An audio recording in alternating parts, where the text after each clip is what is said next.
And I think we are live. Hello, everybody. We are live. Welcome to Silk Productions. A bit of a change going on here. As you can see, I'm out of my brand new pontoon boat, and I've got Dustin co-hosting with me today. So thanks a lot, Dustin. It's very handy to have somebody else help out when doing something like this. Absolutely. It's only actually my second time fishing on the boat properly. So yeah, man, thanks for joining and just helping me out to get things under control on the live stream. And hopefully we're going to get some good fish tonight. Absolutely. Well, thanks for asking me. I really appreciate that. I really enjoy coming up and helping people read chat because I know, like you said, I know how how it can be when you're out there on your own trying to manage the camera, the rods, when you get a fish, trying to keep chat involved. It can be a bit of a bear. So a bit of a, yeah. It's actually easy on the kayak. Well, the way I had it on the kayak, with everything sort of at hand's reach, makes it pretty easy. And the way I was doing it with the phone and like controlling everything. Now I've got to like run to the front there where I've actually got like a tablet computer. So I'm doing the computer thing again for the streaming. So yeah, I got the whole tech thing going again. But yeah, I've got to like run there and sort that out and sort fish out. So it's a little bit of a learning curve that I'm going to have to go through. But absolutely. Much more comfortable. The fact that I can lay down on this little sofa that I got at the back here, man, what a dream. Then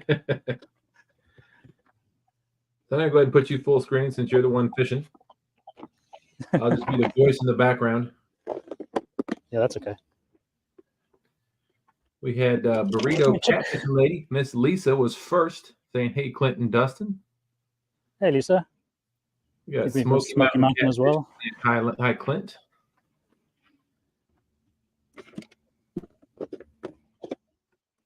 Smoky Mountain Catfishing said, "Are you moving up from the kayak, Clint?"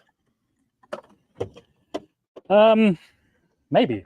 I've still got the kayak, but it has been running through my head to maybe sell it and use that money to maybe upgrade the boat with a couple of extra goodies and stuff.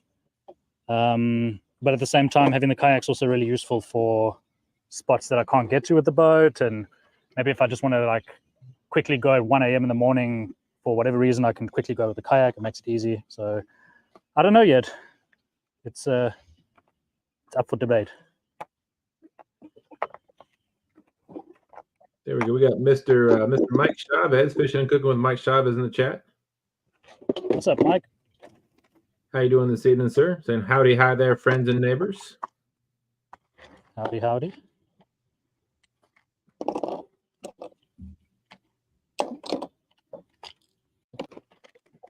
Appreciate what I have managed to do between the kayak and the boat is just all the same stuff. So same planos, all my same boxes. I just stuff everything into a big cooler and just shift it onto the boat and then take it home, get everything back on the kayak if I need to. So that's probably the way I'm going to do things. Yeah, I need to work on getting my boat organized more. I feel like every time I go out, the more disorganized it gets.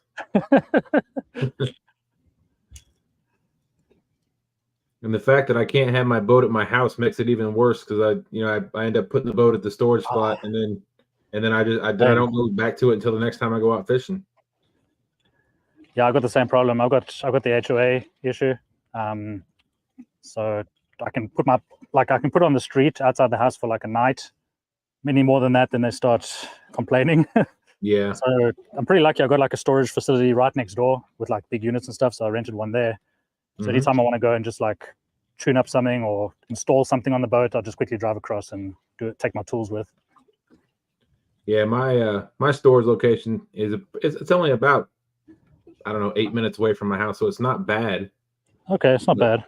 Out of sight, out of mind, right? So yeah, it's not a place I go all the time, so it's not somewhere that I don't just say, hey, let me go check this real quick,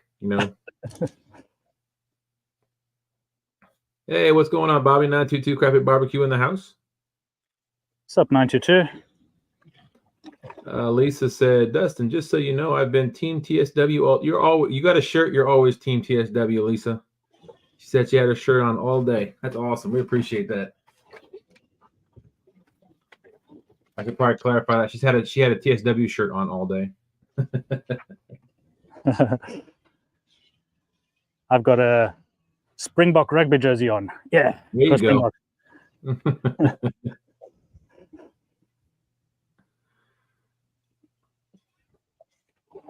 Appreciate y'all coming in. That's a beautiful view you got there. Where are you at again, Clint? This is Lake Conroe, which is the lake I live sort of on. I fish here mostly because it's super easy just to get the boat out and launch it and stuff. But I got a new sort of truck the other day, so I'm not towing with an SUV, and that will help me to sort of get out there and explore other places now too. Nice. I was a bit worried about towing it and getting it up and down ramps with what I had.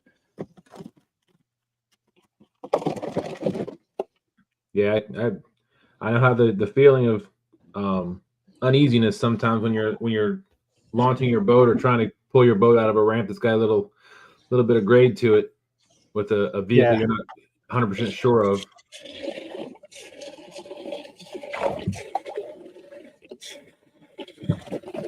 Today's bait. Oh, the whole school of bluegill. It's like a whole family.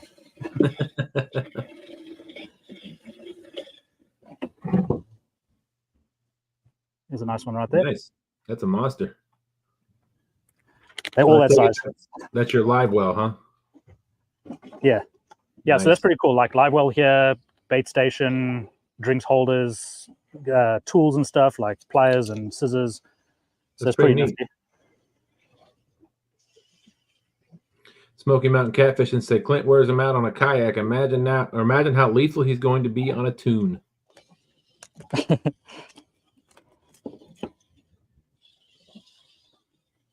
Like I said, the best thing about the boat that I've found so far is being able to like sleep properly.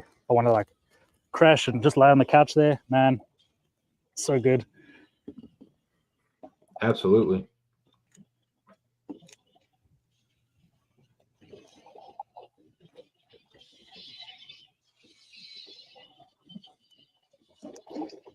Hey, Wabash Nate. Says evening all. Hey, Wabash. Appreciate you coming in. So we're using cut bluegill. Is that you can put cut on all your rods? Do you use any live? No, I'm gonna put 1 or 2 lives on as well through the course of the night. That's something else that's a little bit weird for me. Well, not weird. It's just I always used 4 rods like forever, and that was the first time moving up to 6 rods. So the amount of bait I cut, it's always like, oh damn, I don't have enough bait. I got to cut more.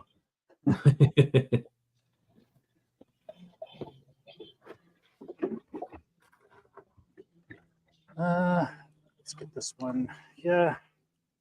Lisa's saying tunes are awesome. Smoky Mountain Catfish and said, absolutely, Lisa. I love mine for sure.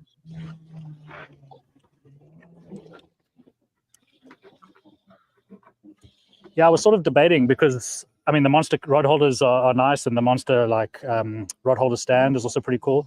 But if you see on my tune here, the railing and the fence, it like goes all the way up, so there's like no gap to do that sort of clamp on thing. So I got the multi-bar. I felt that was the best one to like bolt it to the actual deck of the boat. So that's on there.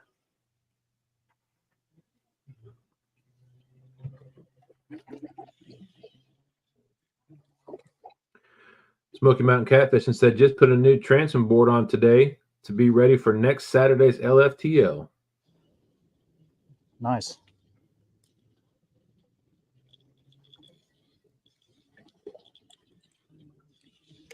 Okay, there's a head going down.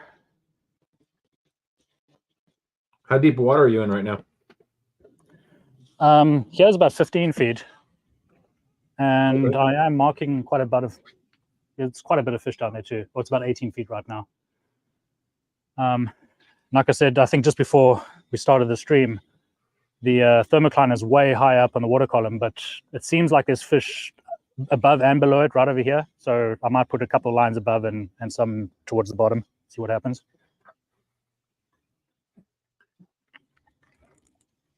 It's still saying I'm getting used to that still. I've normally fished like bayous and rivers and stuff, and there's no such thing as a thermocline. Yeah, I'm not I've never seen one here in the James River. Don't think I ever will. So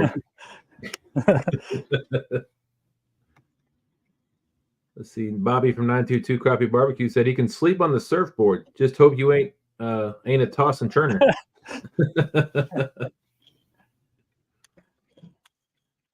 There we go. We got Kevin from Palmetto Catson said, yeah, new boat hype. New boat hype. Joining the pontoon pals and the palmetto pals. What's going on, Kevin? Hope you're having a great evening. We got Maurice Kaysen in the house. How you doing, Maurice? Appreciate you coming in. Hey, Maurice.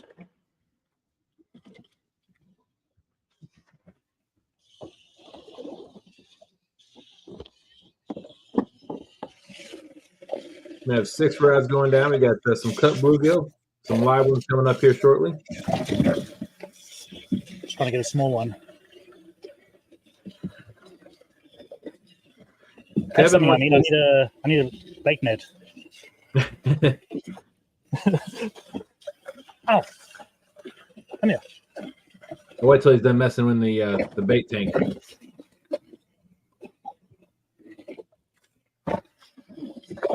Oh, yes, Kevin. Yep, he still got his. He said he's got his computer up front.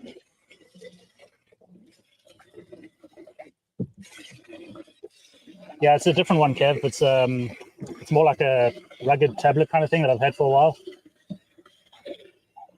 He was wondering how you're using a microphone and still hear me. But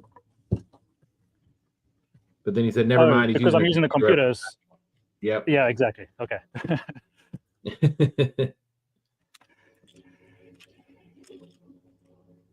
922 said, just picking. You all got more guts than me catching them big cats on them kayaks. I would have drowned by morning.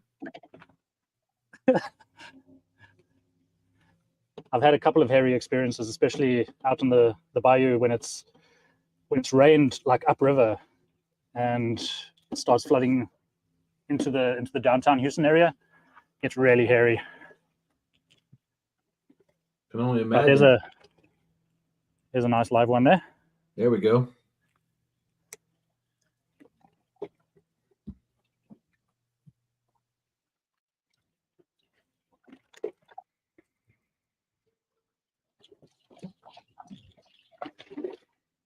And then we had the hurricane about a week ago, 2 weeks ago. Eye of the storm came literally directly over the lake here. Oh, wow. Palmetto Kevin said, I like that bait tank. I like that the bait tank is in the back. Yeah, I've actually got 2, Kevin. There's this one, and then there's another one up front in the corner. Obviously, it doesn't have the ruler and stuff, but it's got a nice little space still to cut a bait on it and use it as sort of like a bait board. I'll move the camera just now and show around. All right. Bobby was talking about catching big fish in a kayak and how you're braver than he is, and then Lisa said, Bobby, you got to catch big fish or big catfish first. It's like an interlock. You got to do one before the other. That's right.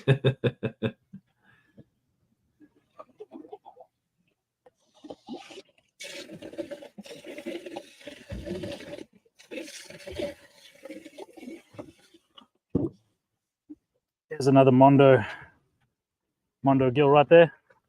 Wow. That's a big one. Whoa.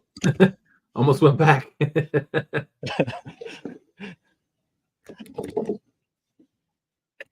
Kevin said, Clint's got to get his sea legs. He's not used to standing in a wake. This is probably the wakiest lake in the whole of the US, I guess.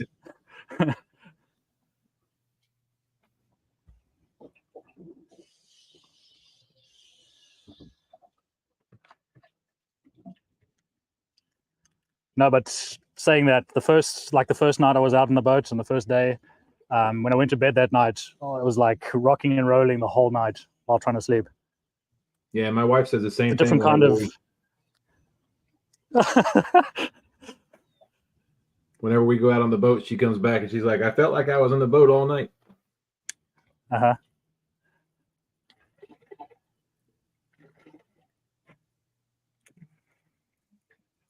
Okay, 6 baits down, finally.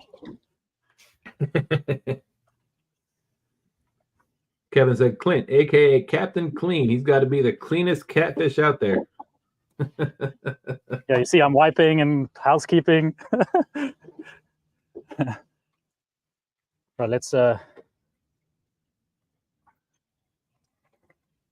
we go. We're gonna get a tour. Okay, so there's the back. So this is a Sun Chaser 20-foot Geneva 4.0. 4.0 means it's got 4 seats for fishing. So normally there's like a swivel seat there. There's normally one there. I'll take them out because it just gets in the way. And then sort of the cockpit, the sofa, and then the other 2 seats of that 4.0 setup kind of thing, but they're more sort of lounger seats up here at front. So that's for sort of family and friends. A nice little built-in cooler with our store stuff in. There's that other bait tank over there with the live well. And then that's the Minn Kota Tarova Riptide. So that's a saltwater version of the Tarova. Okay. It's pretty cool. Yeah. Yeah, and other than that, nice spacious place to fish. It does have a lot of room. Kevin said, wow, that thing is luxurious.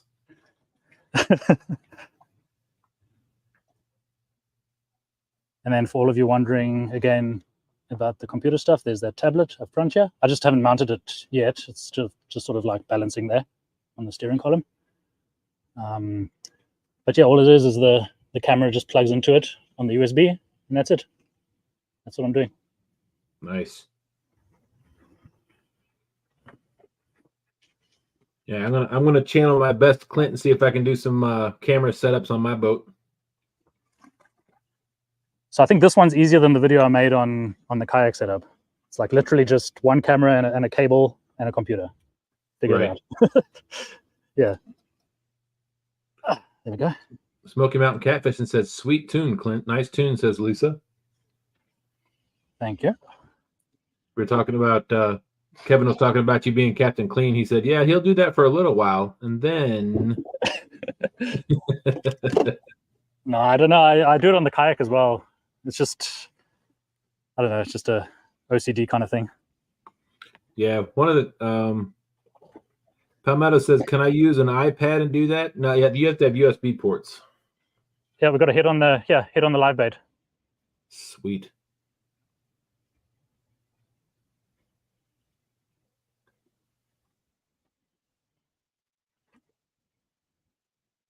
It's either that or there's a hybrid chasing him around. So we've got hybrid striped bass here, which I haven't caught yet. Still waiting to get my first one.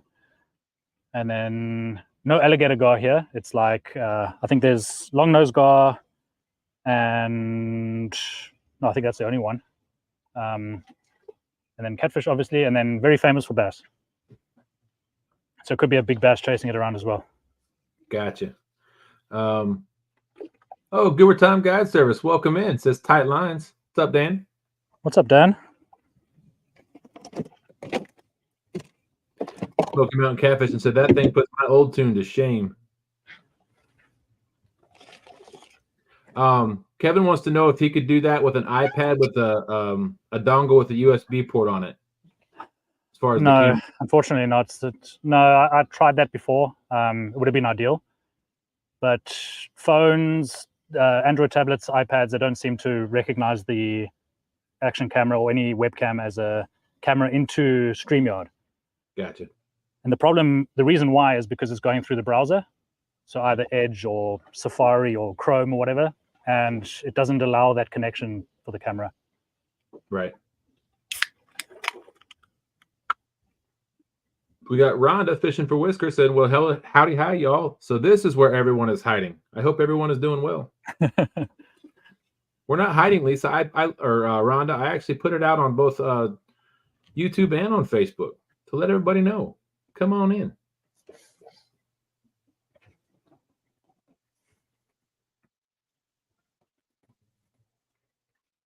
Yeah, one of the things I tried to do before was I tried to add an external microphone but StreamYard Mhm. won't allow external microphones. Not on a phone or a tablet. Right. Lisa said, what kind of tablet do you use? So this is a what is it?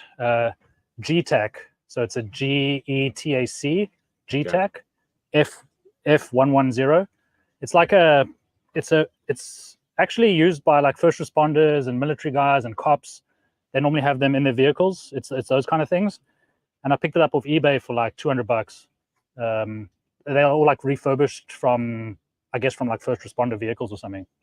Yep, I work for our police department here locally. I do IT work for our department here, and we use Panasonic's version of it. GTAC was one of the vendors that we looked at too, but we use Panasonic's version of the ruggedized.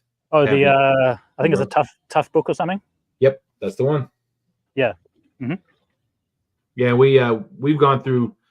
Shoot, when I started, we had an old model. We've got, I don't know how many, 12, 13 different models we've had so far over the years. But yeah, we used to sell them on eBay.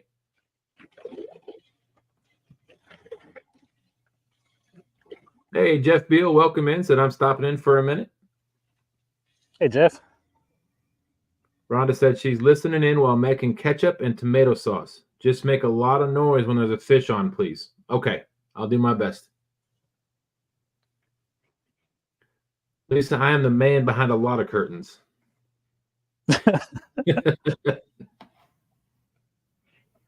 But I enjoy doing this. I enjoy doing this almost as much as I enjoy being out fishing. It's gonna be hard right now. It's gonna be hard to top, be actually being out there. But if I can't be out there, I really enjoy doing this. Kevin said, I okay. gave the link to Stan as well. He's gonna probably pop in at some time. Okay, sweet. Kevin said, okay, I found one on eBay for $189. Now, okay, how does it work after that? How about the internet? So you want one of these, Kevin? This one is a Inseego Wi-Fi hotspot, and then what I do is I use Mint Mobile and get their sort of prepaid plan for unlimited data. Just plug that SIM card in here, and away you go. It's pretty cheap. It's like $20 a month for unlimited, or $30 a month. Much cheaper than going like big brand Verizon or T-Mobile, something like that. Nice. That's an excellent suggestion.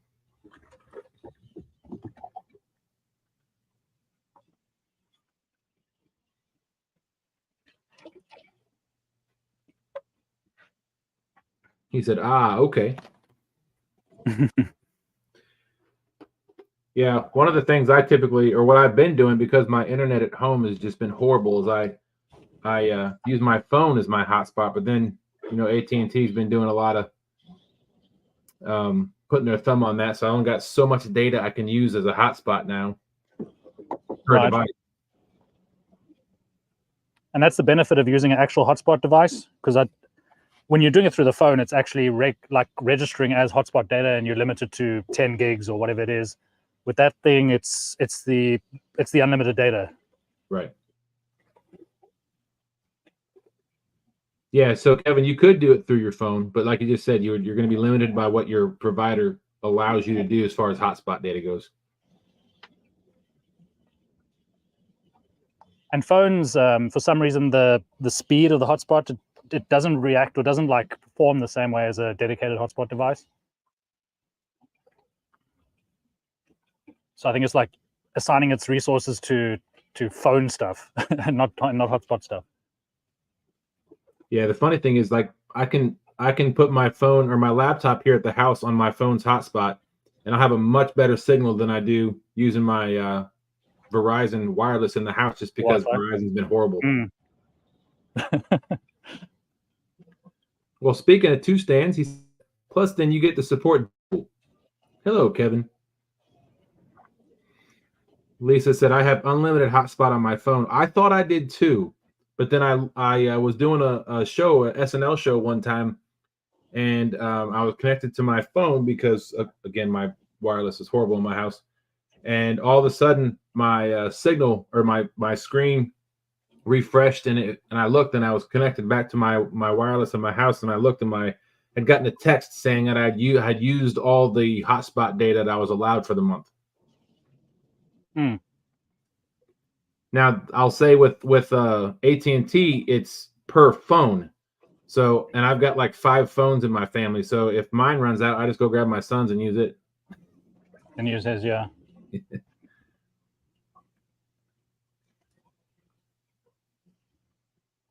Yeah, we got fiber at home, and that works really well.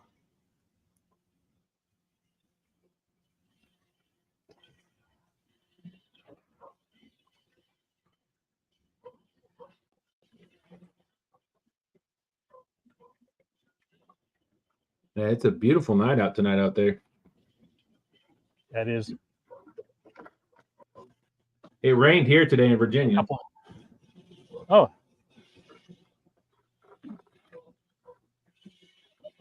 Yeah, we've had strange weather. It rained a heck of a lot, and then it was super dry for a while. Then we had a hurricane, and then another torrential downpour day, and now it's super dry again. Yeah, it was raining a couple days ago, like 3 or 4 days in a row, and then we went a couple of days without it. Now again, it only rained a little bit today, but it was cloudy and overcast most of the day. Lisa said she has Cricket. Her sister-in-law runs 28 stores, but she still pays monthly bill, which is $68 a month. Oof. She said her sister-in-law runs 28 stores from Georgia to Maine. Holy cow.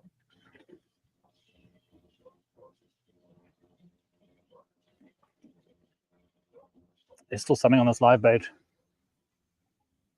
Something's scaring it. Hmm. Oh, all right. Jody just came in and said, let mama see that tune. All right, let me just put my anchor light on.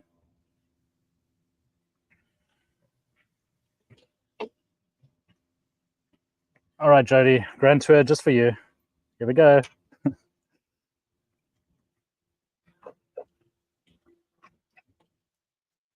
Dun, dun, dun, dun, dun, dun, dun. That is a lot of room.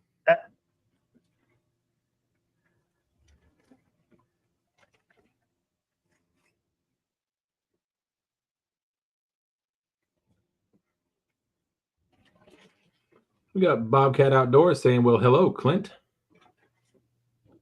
Hello, Bobcat. Mr. Bob. He said plush.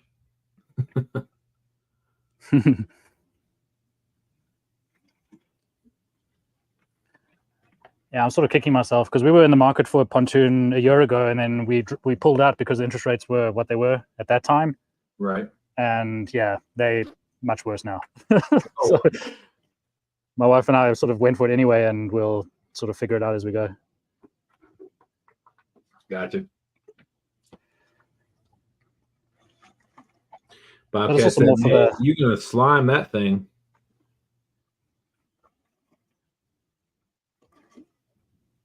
That was more of a question. He said, are you going to slime that thing? I have already, actually. I'll put it. I didn't put the picture up on YouTube, actually. It was 3 weeks ago or something.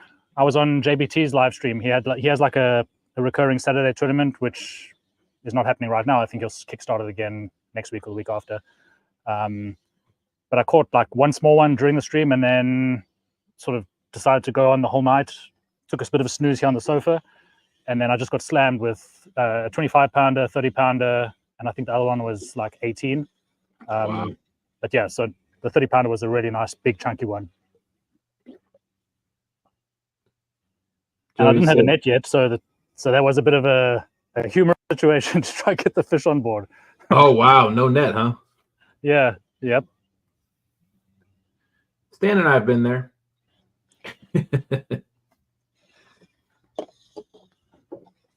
Jody said, that is exactly what I'm looking for. Open back, good chair, and a place to sleep. She said, that's super nice, Clint. She's happy for you. Thank you, Jody. Bobcat says, I like that live well table thingy.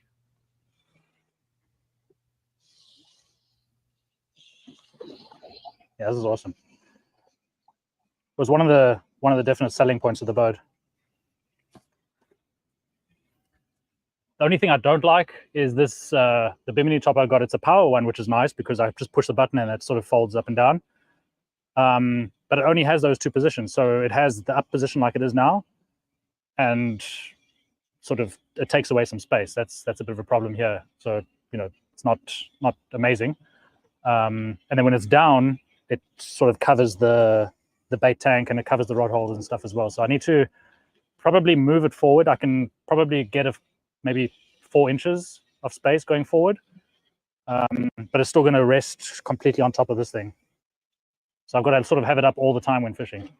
Yeah, I had that problem. Well, not that problem, but my issue was where my Bimini cover rests. It towards the back of the boat, so it actually interferes with casting. So I just took it off. Okay. Yeah, one of the reasons for getting the boat was, on top of fishing, the kids like to, we like to go out swimming, and there's a little island not too far from here with a nice beach and stuff. So like for tomorrow morning, for example, we'll go out there, take the kids, they'll play on the sand, and then just do that kind of stuff as well. And obviously the Bimini comes in very useful for that. Oh, absolutely. No, absolutely. I get that. Kevin's saying that's the same problem he has. He says he's going to invest in a custom-built aluminum hardtop that starts right behind the captain's chair and goes almost to the bow. That sounds good. Hey, what's going on? Austin from Fishing Fever in the house saying boat's looking awesome. Hello, everyone. Hey, Austin.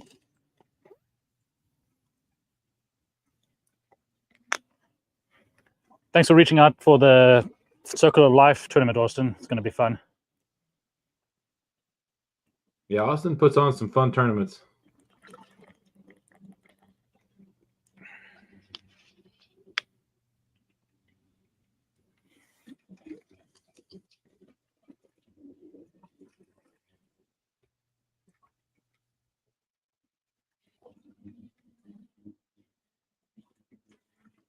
Kevin said then he'll do the enclosure that stops behind the captain's chair but goes all the way to the bow.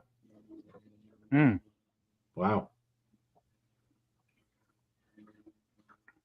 He said, I just need y'all to watch more of my videos, please.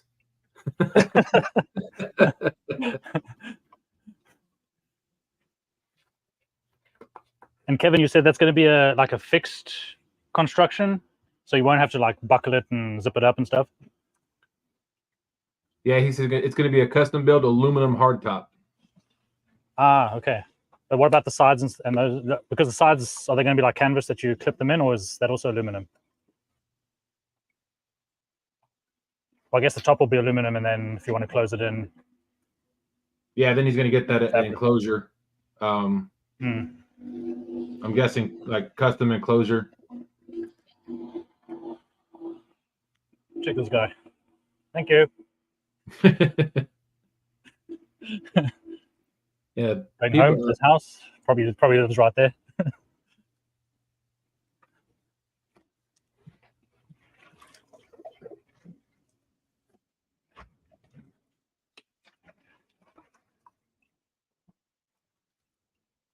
Oh, he said it'll have 2 positions, like a T-top with shower curtains.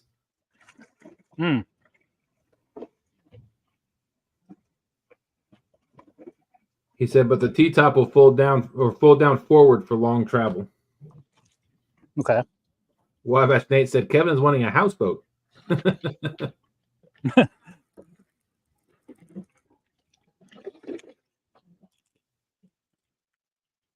going to move to my normal spot. My favorite spot. All right. I just realized with this bait tank being here, I'm going to be able to drop that fish right in here and just let him swim around while we travel. Perfect. Yep, that's what I always do. I mean, I have a cooler, of course, one of the angle coolers, but my live baits, I just put my live bait back in the cooler, still on the hook. On the hook, yeah. Yep, and then travel, and then when you get there, he's still breathing. Somebody else the other day mentioned those little plastic buckets and sort of hang them from the rod holder. That's also a cool idea. Oh, nice. Never thought about that. Kevin said, camping videos, man, people eat them up.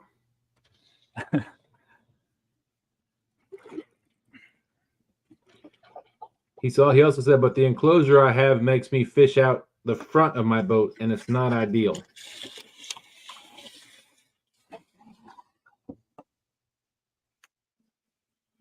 Yeah, that's beautiful.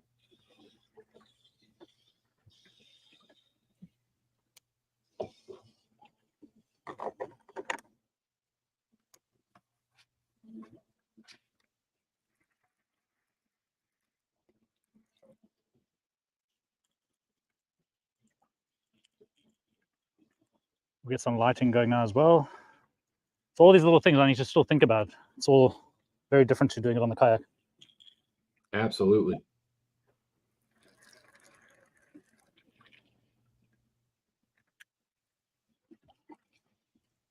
And don't worry, Kevin, I do watch your videos, so I have got some tips from there.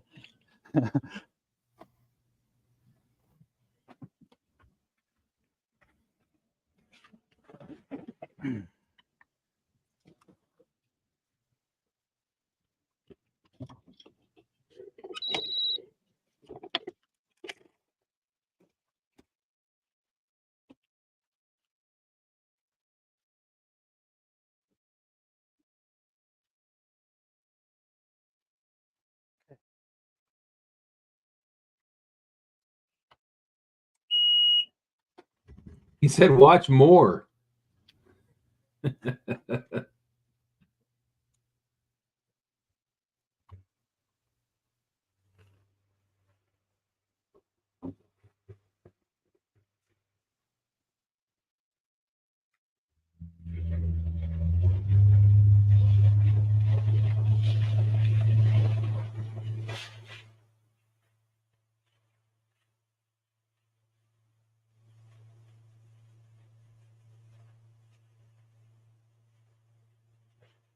How's the wind noise? Oh, it's almost non-existent. I can't hear anything other than you talking. That's the other thing with StreamYard on the computer. It's got that built-in what's got a tick box. You can select that for the noise reduction. Right. So you put like the dead cats, and then you've got that option as well to remove the noise. Yeah, that is nice.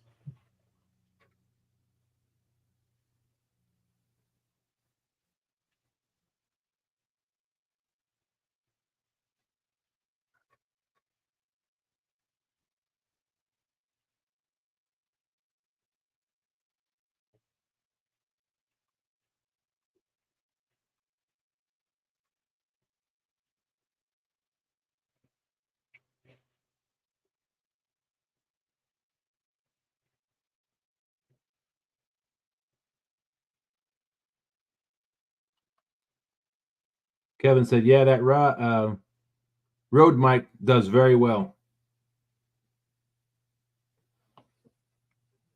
Yeah, this is it'll be the same. This is the DJI mic.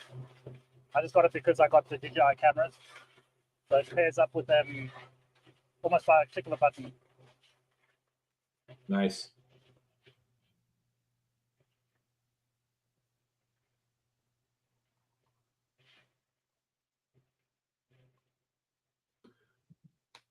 Mike Chavez says, I love my Rode mics. Austin wants to get himself some. Bobcat said, I just got the Rode Go 2 for Father's Day. I'm loving it.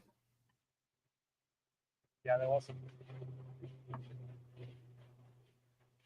And then if you get the set of two, then you can have let's say you have two guys on the boat, or you want to do interview style things, or even like CatCon and stuff. Pretty cool for that. Nice. Kevin said, I just ordered the Rode Pros for the new job with the school district. Very nice.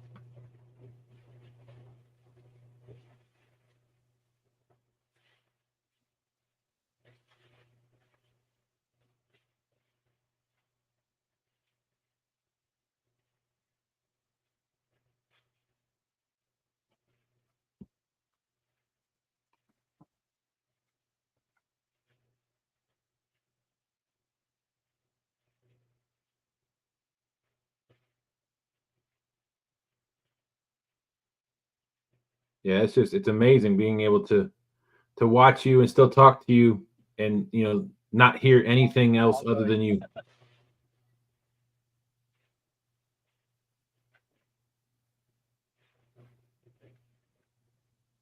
Yeah, and then for my headphones, I got those like sports over the ear, the ones that curl around your ear and then go in. Yep. It's like one of those, and then they come with like a battery pack, so you just put them in there and it charges. So I'll just use one, and then when the battery starts running low on that one, swap it out to the other ear. So they both can connect. Yeah, that's how I do my AirPods, and I've always done that. And I don't understand the people that walk around with both AirPods all the time, and then they end up dying. Then you got to charge them both at the same time. I just also like if I'm talking to you now, for example, I like to have one ear open as well. It just feels weird talking with a like complete like surround headphone kind of thing. I don't like that. I agree with you 100%. Jody wants to know what size that motor is. It's a 90 Mercury, Jody.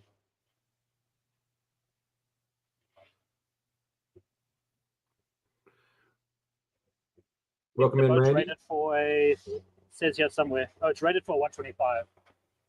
That's a 90. That's okay. You see, you said you need to hear other boats coming. Well, that as well.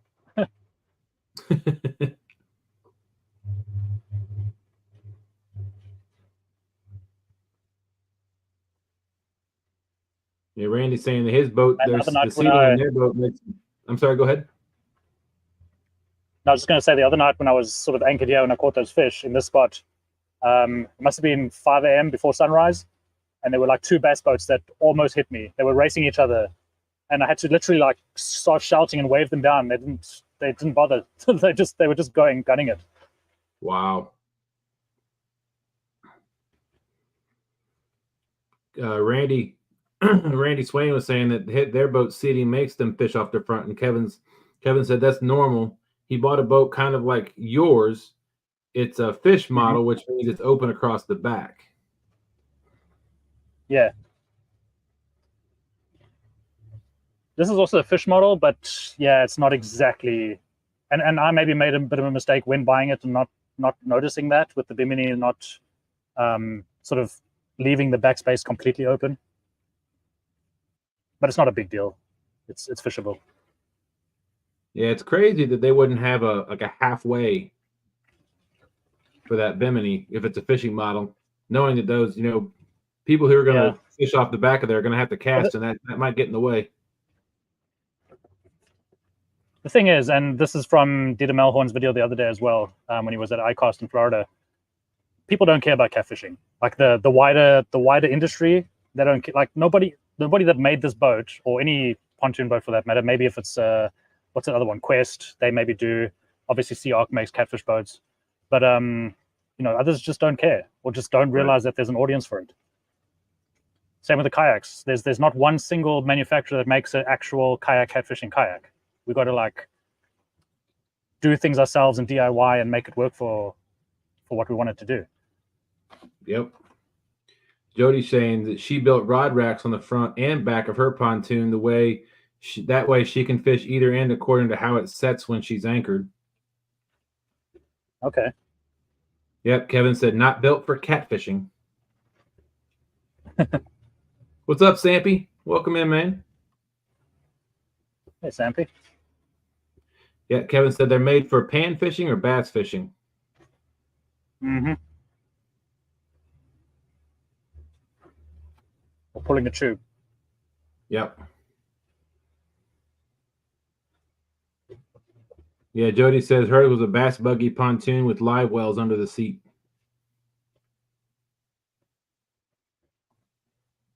Oh, like actual full-size live wells for fish.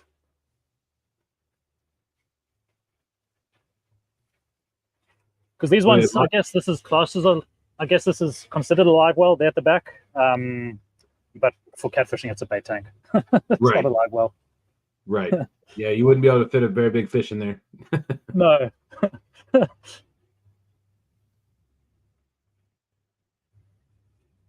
just using a Navionics here to get on top of this bridge. There it is. Bobcat said Lowe tried to make a catfish boat model, and the rod rack was a joke. It looked like Joe Dirt's Plymouth.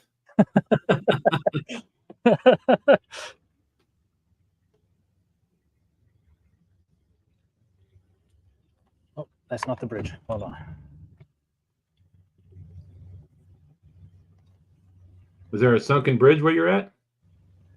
So it's funny, yeah, it's a sunken bridge, and it's got like the archways and stuff. So it used to go over a road, and the road that it goes over is the road that I basically live on. So wow. Way back, they flooded they created the lake, flooded it, and it crossed over this the road here. Huh.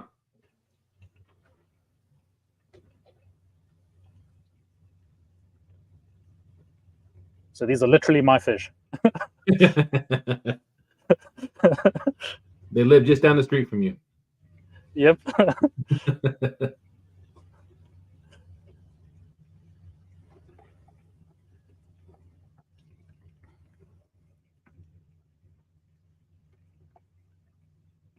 Oh, come on. I've got the little 7-inch Lowrance that I got extra for the boat because it's the big 12-inch one. Unfortunately, there's just no space here on the console for it. Right. But then the problem with the smaller one, it doesn't have that HDMI port, so I can't use this as the monitor like I was doing on the kayak as well. Right. Hey, JG Hill Studios in the house. That evening, men. Rock the house. What's going on, JG? Hey, JG.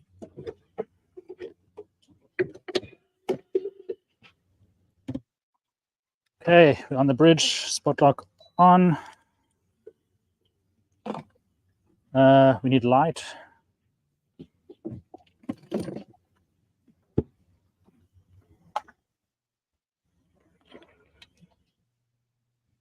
So I'm still using a Compex light, and I'm just wedging it on the top bimini rail and letting it point forward. There you go. Yeah, I need to get me a new one of those. Mine's been wore out. The problem is they were like, before they became popular, they were super cheap, and now they're ridiculously expensive for just like a piece of plastic, basically. Right.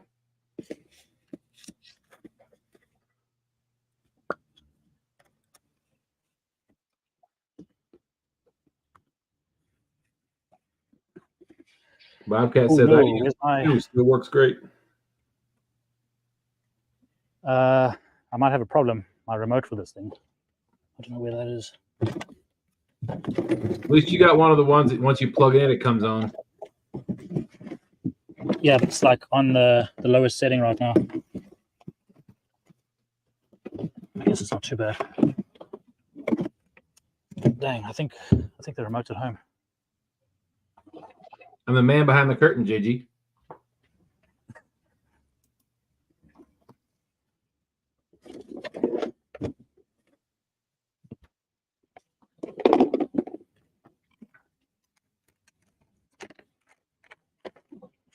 Yes, I'm at home.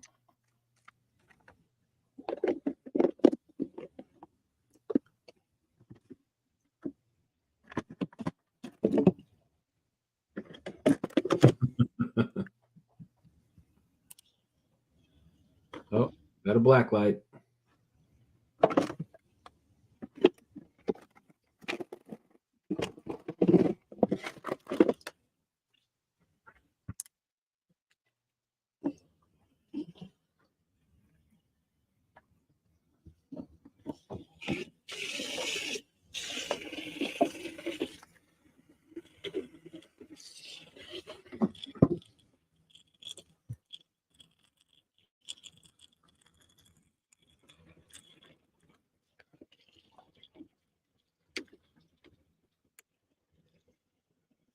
What kind of rods you got there, Clint? So I've got the original Big Cat Fevers that I've been using literally forever. So there's the white ones and then the black ones on the side there. And then these green ones with the luminous green, these are actually the Pissy Fun. What do they call it? This is the Lumicat.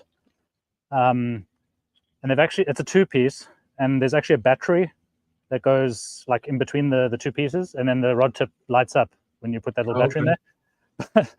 But the other day I tapped them like really hard in the ground to seat them, and now I can't get it out. I've sort of wedged it right in there. So oops.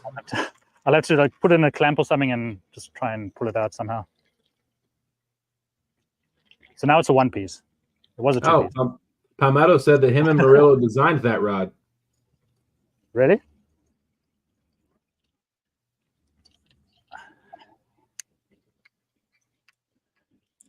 So where's my discount?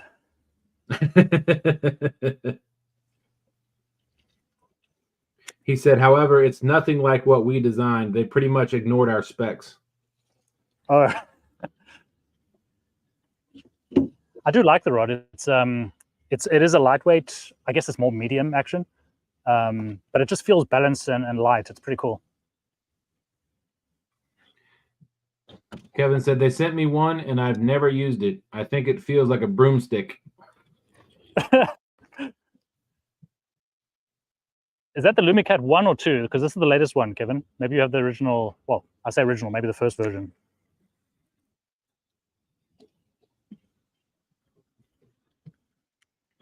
You use all medium heavy rods, Clint? Yeah. Okay. He said Lumicat 1. Okay.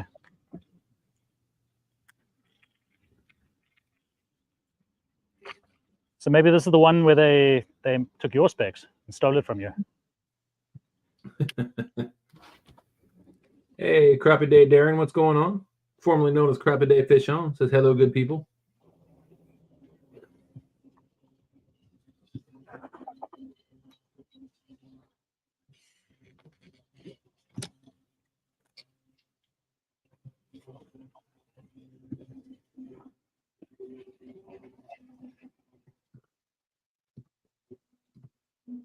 Hey, Clint, I'll be right back. Yeah, sure.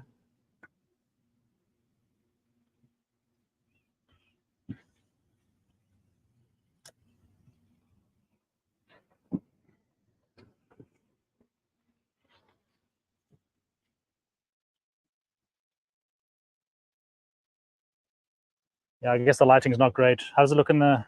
I can see on the screen here too. I guess I could sort of see the rods.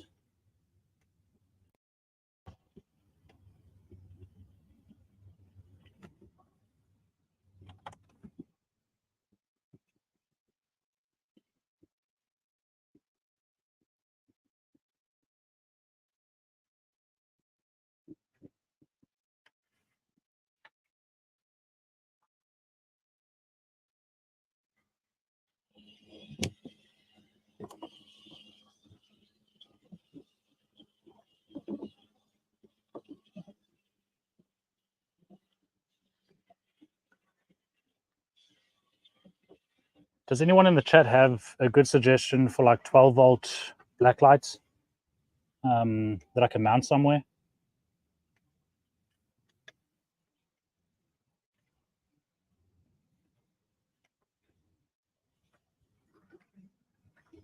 I want to maybe put them on the like up here on the bimini, pointing down to the rods that way. Maybe just run like a cable, well, not a temporary, like a permanent cable that's there with a like an Anderson clamp or something, clip, and then just clamp the light on and plug it in when I want to use it.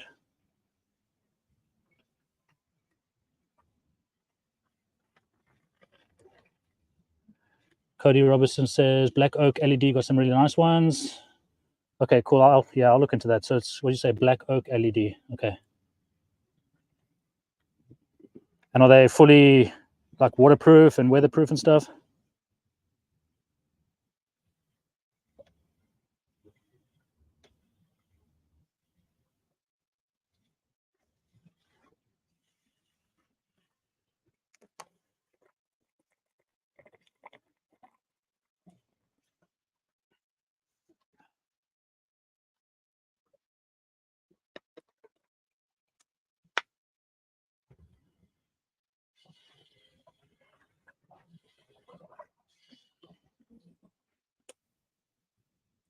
Let's check the down scan.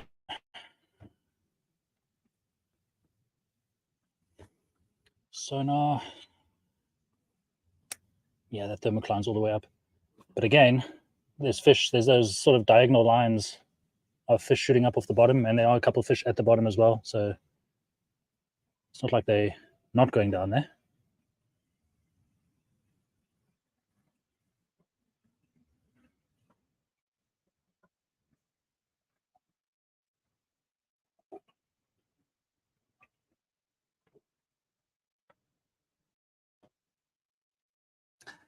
JG is saying, try find multicolor, red for fishing and white for showing fish.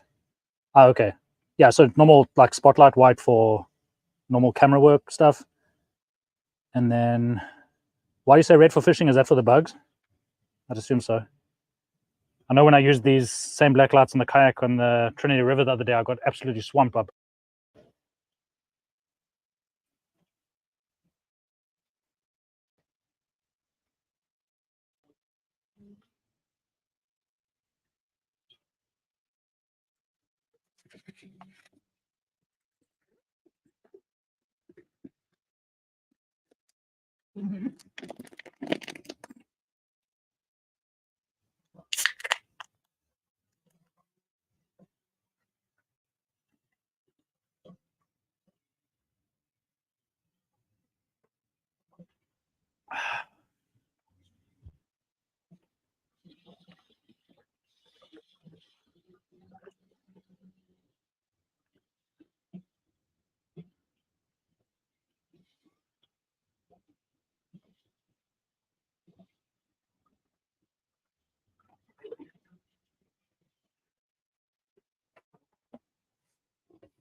Kevin's saying, so that actually you did use your design. Yep, there you go. So you stole it. Get that money.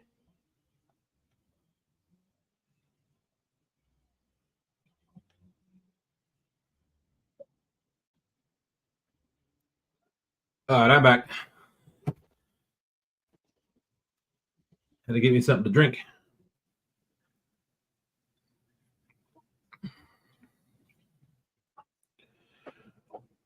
Got Cody Robinson in the house. Drink as well. What you got? So I stopped drinking all alcohol last year in November, actually. So this is Nice. athletic non-alcoholic IPA. It's good stuff. I'd actually go as far as saying if you like IPA and you drank this without knowing, you might not know that it's non-alcoholic. It's that good. That's awesome. Yeah, I just got some water.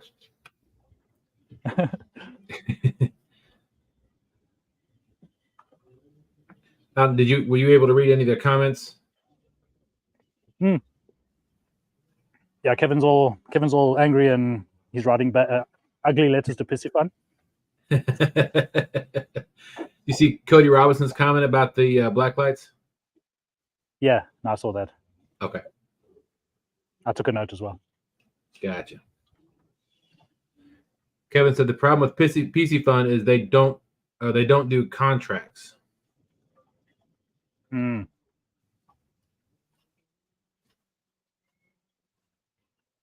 JG, come on, it's not pumpkin spice season yet. It's cold.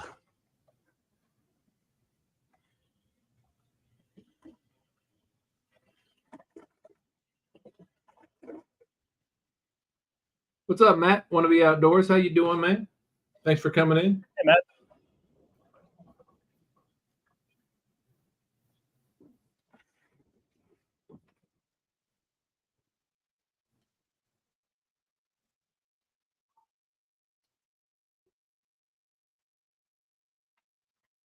So you're in Texas, right, Clint? Yep. What part of Texas? It's still a suburb of Houston, a very far away suburb. Okay. It's on the way to Dallas, so about 50 miles north of Houston from the center. Gotcha.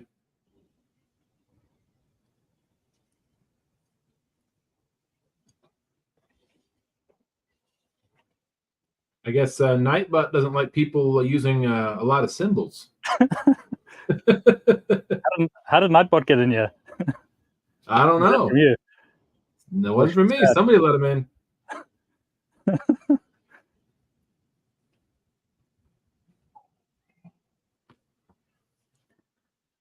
Matt's saying boat looks great. Yeah, thanks, Matt. Did I ever get my electric back on? Yeah, we only lost power for a day and a bit. There's still people in the Houston area and some of the other areas that still don't have power today. It's like 2 weeks later. Wow. And it's Mike, I'm sorry. Mike said you were breaking up a little bit. What lake are you on again? Lake Conroe. Conroe. Yeah. I think it was one of the main Bassmaster Classic trail lakes at some stage, and for some reason I need to look at the reasons why, but I think it was sort of taken off the list at some stage. But once upon a time, it was one of the premium bass lakes. All right, Kevin. Kevin said, all right, guys, I'm going to go do some editing. I'll check back in later. Cheers, Kevin. Have a wonderful evening, Kevin. Matt said, I heard over 60,000 people still don't have power. Yeah, maybe more than that, actually.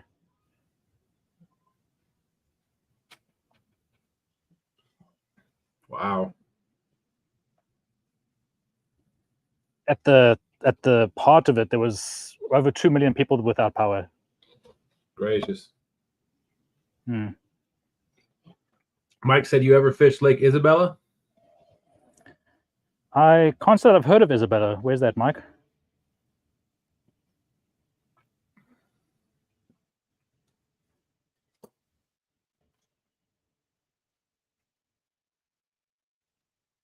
So for me, I have Conroe, obviously. Then Lake Livingston is the next nearest big lake. And then I've got Lake Houston, which is pretty good as well. And then the Trinity River, which feeds Livingston, and that flows all the way from north of Dallas all the way down. I used to do Buffalo Bayou downtown, but it's not possible to get in there with the boat. And the place I used to go in there with the kayak, it's completely wrecked, like the shoreline. So there's no chance of getting in there anymore. But yeah, I've got a few good spots I can start exploring.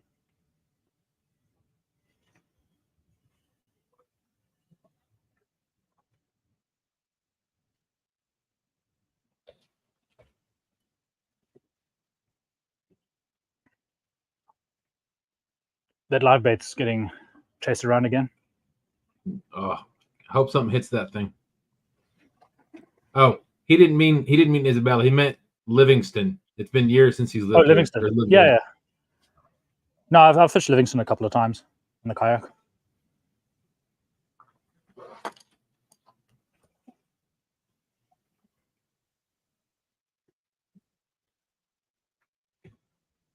It's a big lake. It's probably 2 or 3 times.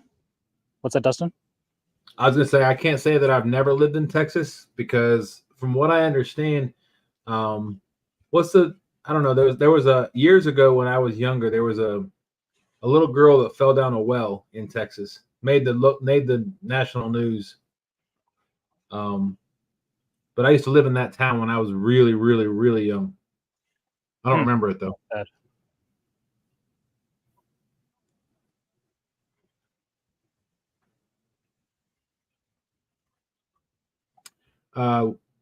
Matt, he's using bluegill. He's got one live. You got 1 or 2 live down there? There's 1 live at the moment.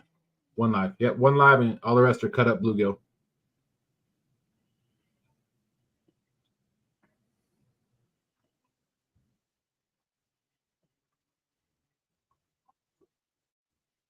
I wouldn't worry too much about Nightbot, Lisa. He's harmless.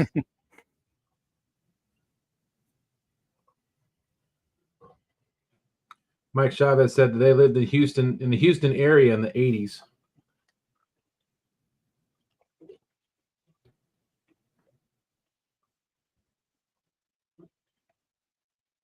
I think this lake was created in the 70s. I think 75. Gotcha. Oh, Lisa's reminding me that was Midland, Texas. Yes, that rings a bell.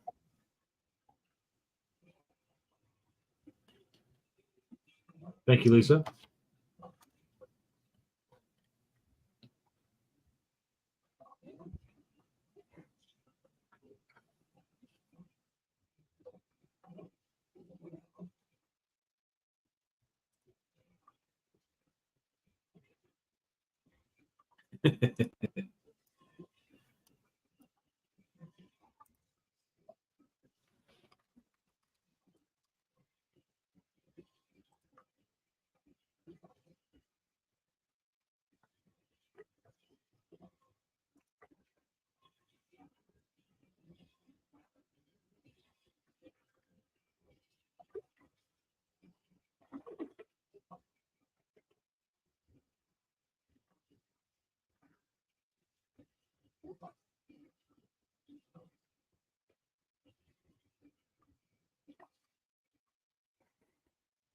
Yeah, fishy, fishy.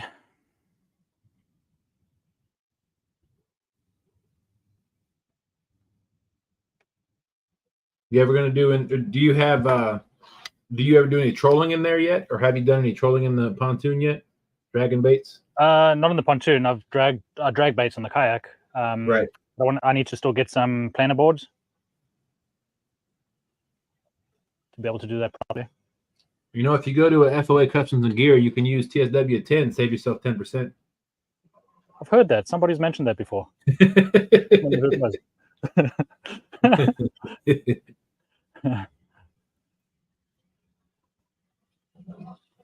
JG wants to know if there's any big fish in this lake. There are like 50-pounders somewhere. I caught a 30 not too long ago. There's big hybrids. I think there are striped bass as well, big stripers. And then big bass, very big bluegill, crappie as well. It's a very famous crappie lake. And then the odd flathead here and there. Oh. Mike Chavez said he used to work at Johnson Space Center from 81 to 86. Oh, cool.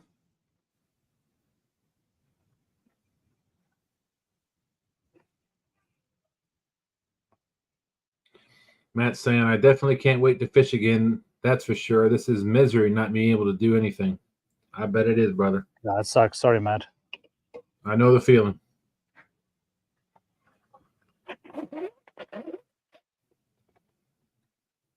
That's right, baby Jessica. Lisa was reminding me that the little girl that fell down the well, her name was Jessica.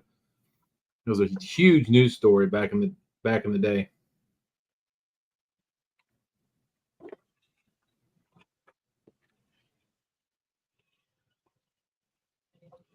All right, Austin said he's back.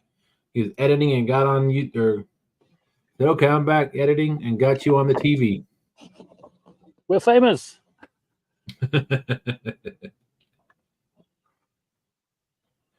JG said, Clint, you can drag 4 rods without planer boards pretty good. Yeah, I guess so. Yeah, 4 rods, and at least just have the outside one moving outwards.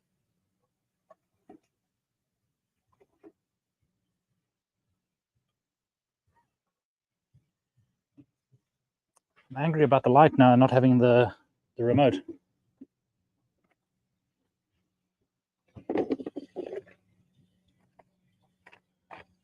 Rhonda said, if you want the stand day link for tomorrow and do not already have it, please message her.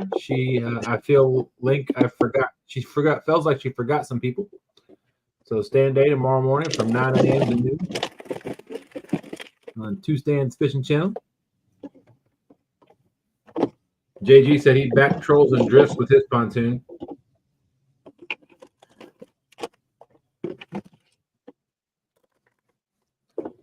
Mike Chavez said SK Crappie fishes those.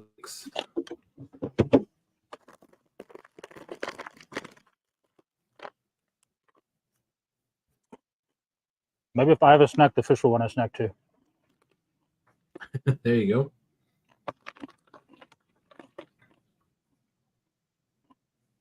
can probably hear me chewing on what it is, plantain chips, hot and spicy.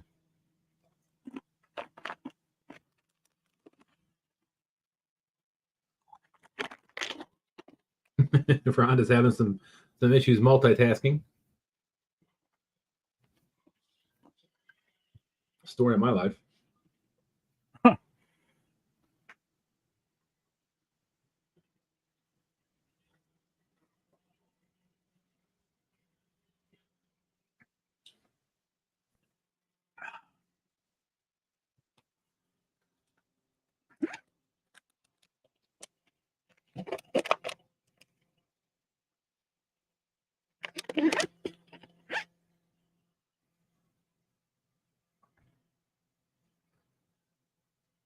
I think Lisa and Matt are conspiring to take out Nightbot.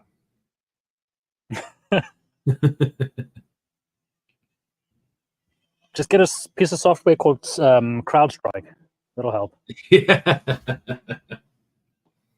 That might shut down everything, but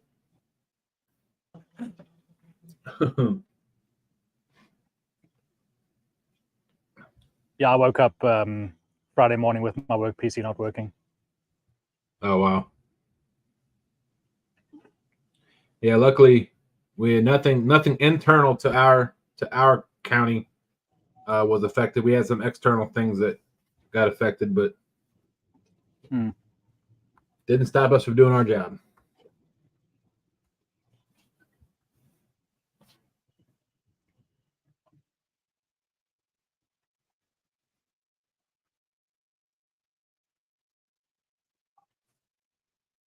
It's just crazy how a single company has access to basically the system files of almost any Windows computer in the world that runs it.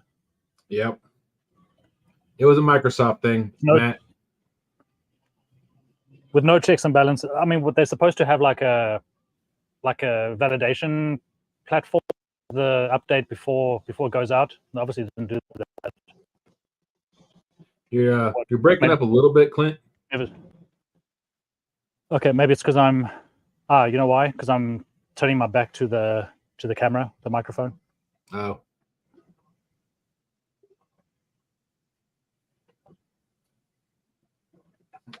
To do that. Yeah, the thing with Microsoft though, and I, as an IT guy, I get it to a certain extent, right?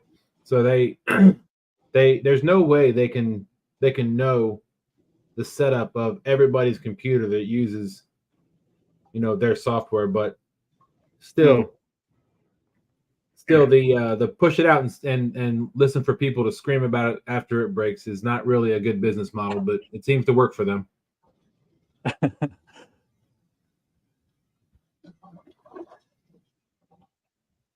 There was a photo. There was a photo or like a screenshot on Facebook that I saw. Like flight radar. You can see like flights in the US and stuff or around the world. Like the Thursday and then the Friday screenshot of flight radar. It was like literally almost no flights in the air on Friday. Wow. Everything shut down. American Airlines got a chip in my throat. American Airlines, Delta. I think Spirit was still up. I think United was down as well. But the three big ones, basically. People are now messing with Nightbot. Mike put a lot of emojis in the chat, and Nightbot says, questionable judgment. Stop spamming emotes. Warning.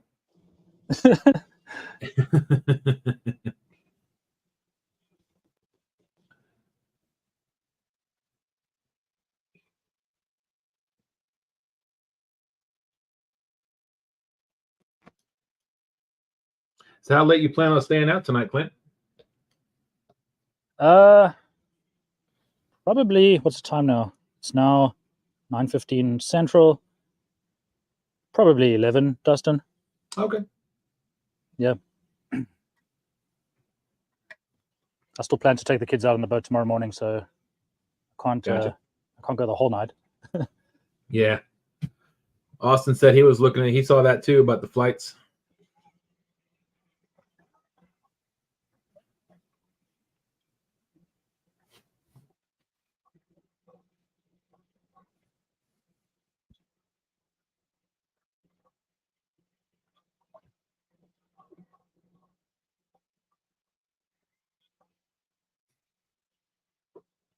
Want to be Matt said they grounded all flights in Arkansas. Hotels crashed. People couldn't get in their rooms. Wow.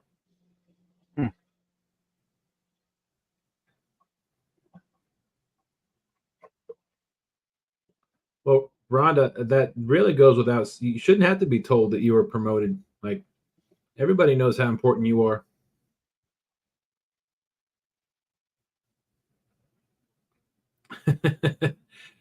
JG said Dustin will just go to sleep, Clint. He'll shut you down. Well, see, JG, he didn't give me the power to shut him down, so I can just leave the studio.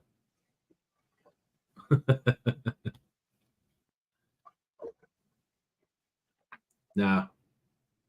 Do you have the power to run a competition here? A lucky draw. Yes, I can share. Well, you know what? Hold on, let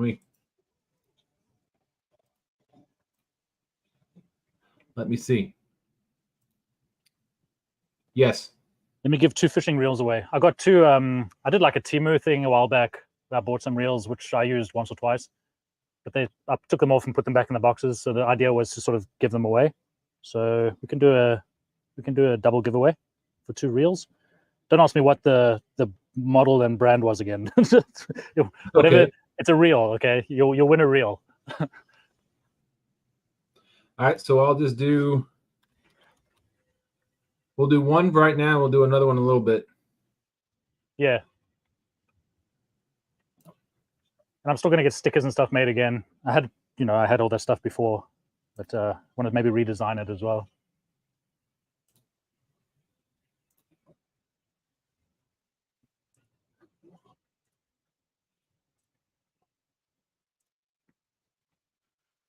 All right. You want to put reel 1, REEL, and the number 1. Clint will give away one of his 2 reels he's got. Hey, we got Catfish Cowboy in the house, formerly known as 1 Pound Dustin. How you doing, Dustin? Thanks for coming in.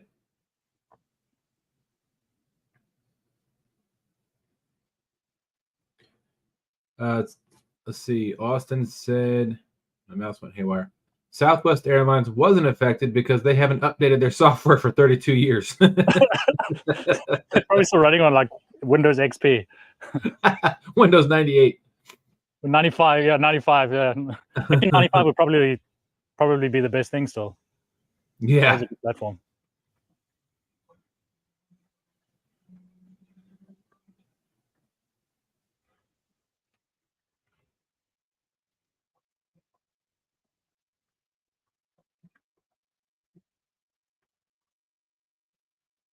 He said it's true. What's true? Austin was saying that's true. Oh, Windows 95 software in such a long time. Well, look, I guess if it works, right? Why change it if it works?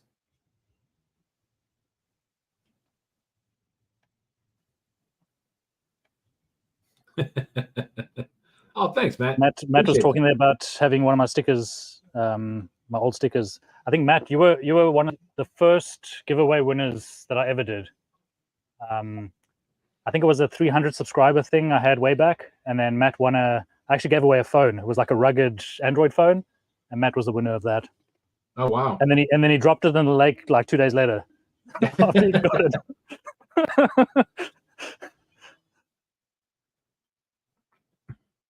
That's okay. I want a reel from Kevin a long time ago, a small low profile reel that I put on one of my rods, on one of my bait rods, and I ended up dropping that in the river.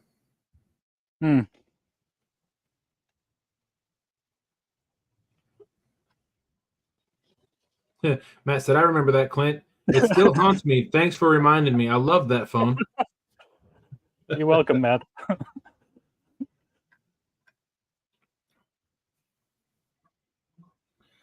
All right, we'll give it about 1 more minute.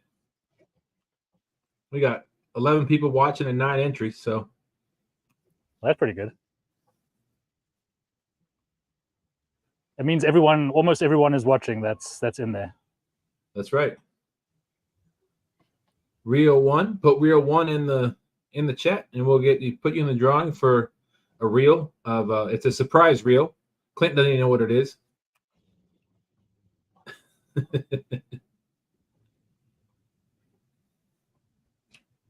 It's even got a line on it. It's already spooled, so there's a bonus too.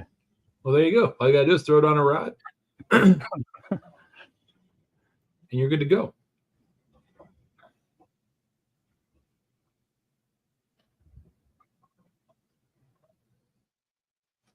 All right, we're gonna go ahead and draw it. 5, 4, 3, 2, 1. There we go.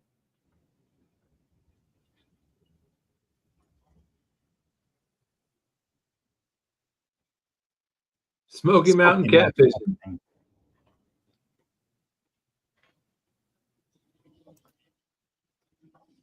How do they reach you, Clint? You can put there. It's a talk to chp at gmail.com.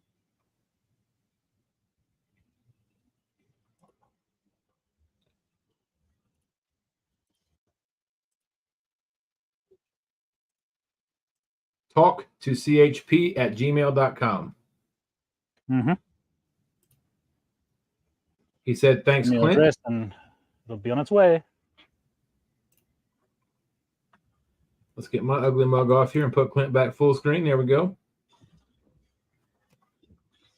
Bugs everywhere. Not just bugs, mosquitoes.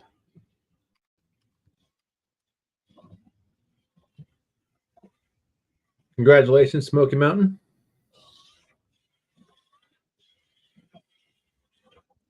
Yeah, that was funny. I don't know if you watched Jody's show last night. A couple of minutes, yeah. But Tony Harrison was on there, and he was burning some incense around the camera light to get the bugs away from it.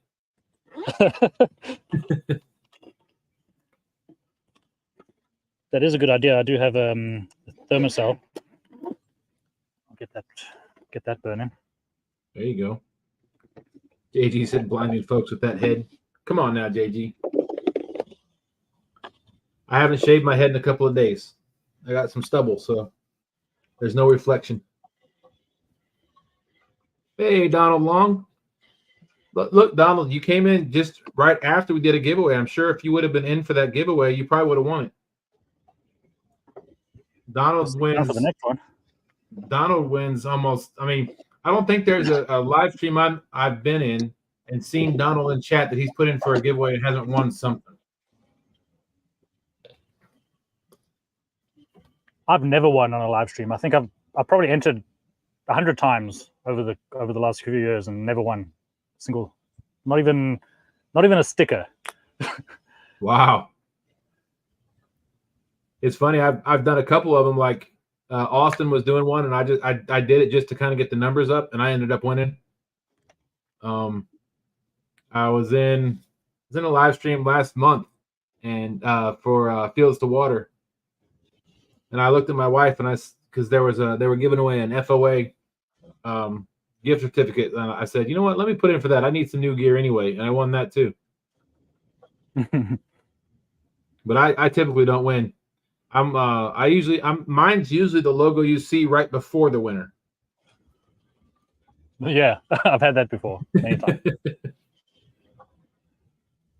When it like starts slowing down, like and then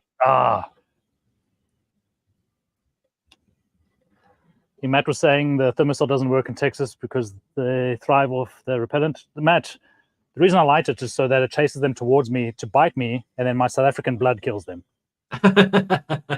Wow.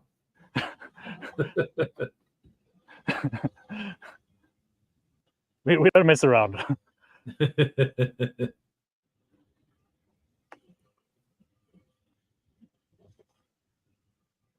Here, kitty.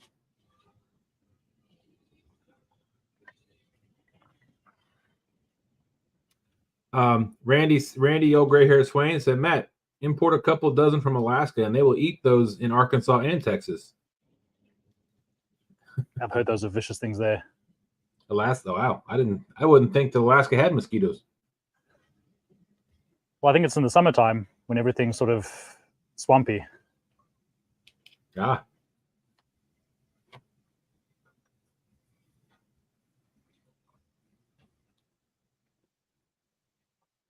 We'll do that other reel giveaway in about, what do you say, 20, 30 minutes? Yeah. All right. I've actually got 3, so we can do 3. Okay. People coming in, so thanks to the other 5 people that have joined us that have heard that we're giving away reels.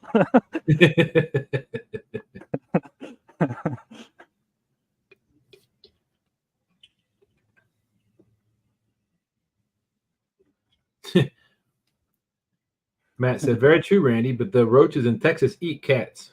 Arcade. I'm guessing he says cats.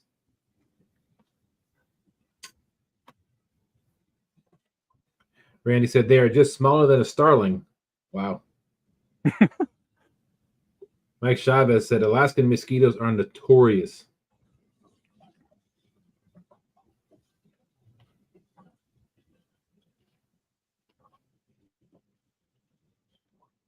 Yeah, I've never been to Alaska. I just always thought it was colder there all the time. Well, Kevin was just there. If he could have told us all about it. Yeah. I did watch a couple of the videos he posted from when he was there.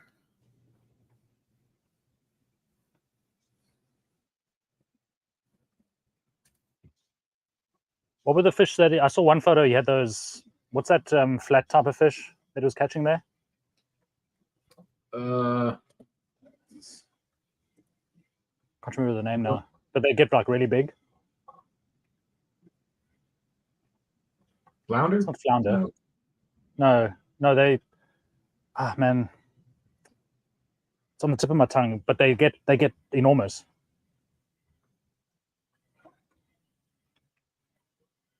Halibut? Halibut, that's right. Okay, yeah. Randy said Kevin caught halibut. Hmm. Thank you, Mike.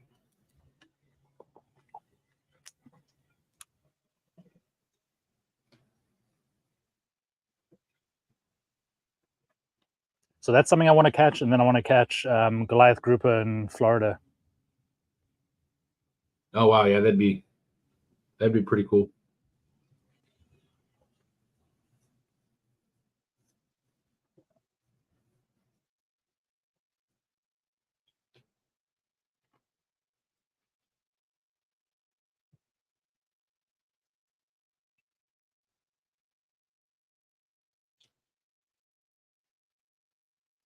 Copy Day said, just for the halibut. I see what you did there.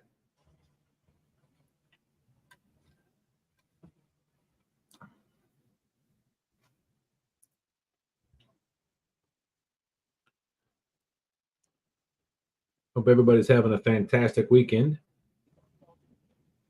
Mine's been lazy so far.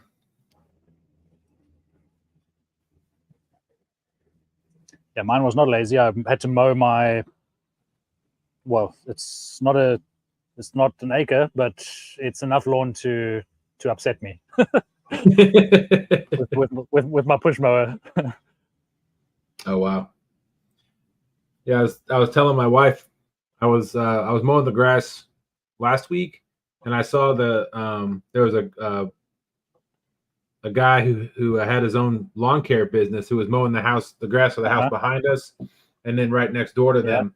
So I went down to talk to him, and I walked up to him. And he goes, "That's a nice lawnmower you got there." I'm like, "No, not really." He's yeah, it looks like you're riding a push mower.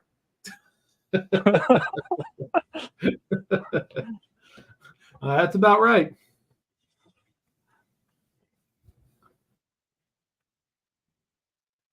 Yeah, I mean, my lawn is big, but I don't feel it's big enough to justify buying a ride-on mower.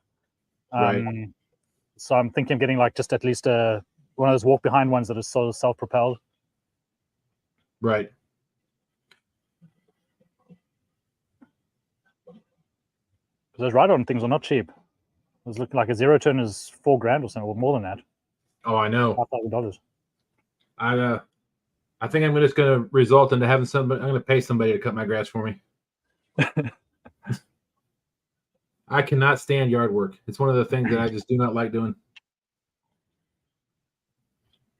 But you see, this is the only way I can afford these things is by doing all the other stuff myself and not paying for it. I gotta like balance it out, and if I don't do it myself, then no boat. Yeah.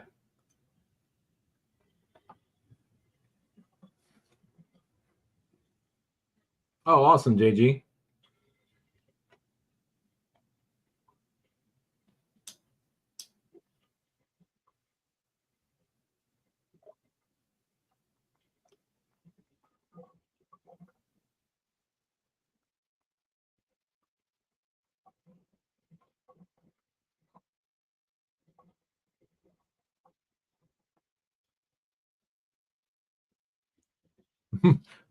Burrito Lisa said, we use mowing services by Captain Morgan. Yeah, the thing that annoys me the most about hey, my man River. That man River's talking to you, Dustin, telling you how all about how his day was and these crazy women. But my lawn is a little bit awkward because as soon as you walk out my back door, it starts sloping. And my back door, the back door of my house is probably about level with the second floor of the house behind me. So it's a pretty good or decline, my yard down to my neighbor's yard. So, I got when I'm mowing down my riding mower, I gotta sit all the way on one side of the mower to keep from tipping over. So I've seen those guys with those wider mower bases or the zero turn mowers that look a lot more comfortable in those than I do on mine. So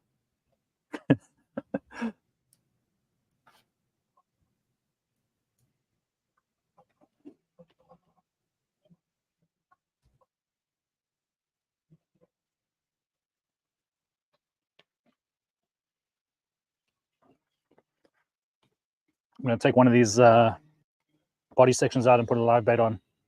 All right.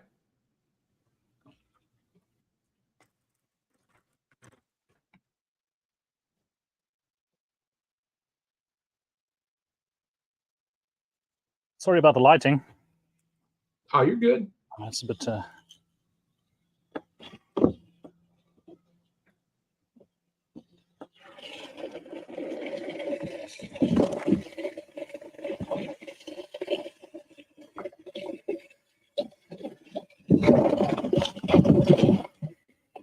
Simmer down.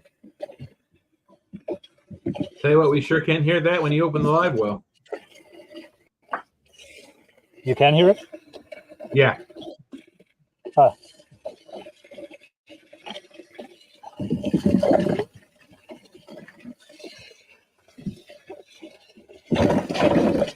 Woo.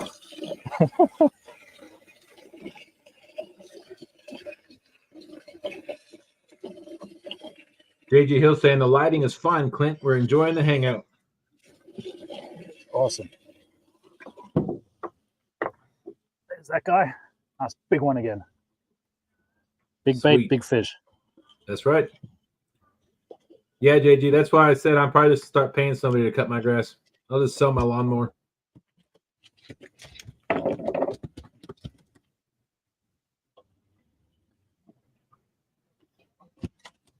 I say big bait, big fish, but there's a lot of times where I've caught like medium-sized channel cats on really big baits.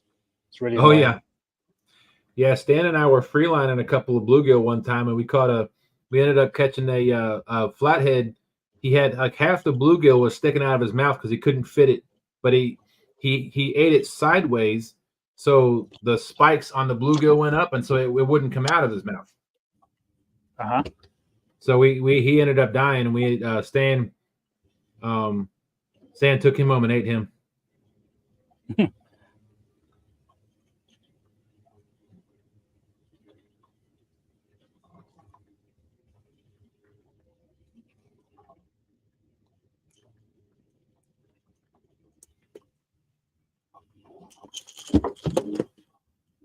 Okay.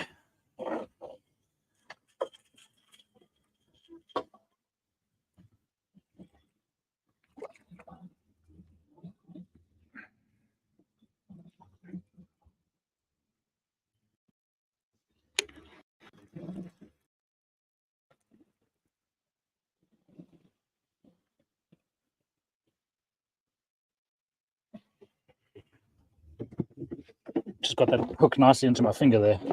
It's Uh-oh. not great. Yeah. That's one downside about having live bait is when you put them on a hook and they start wriggling around. He started squirming. Yep.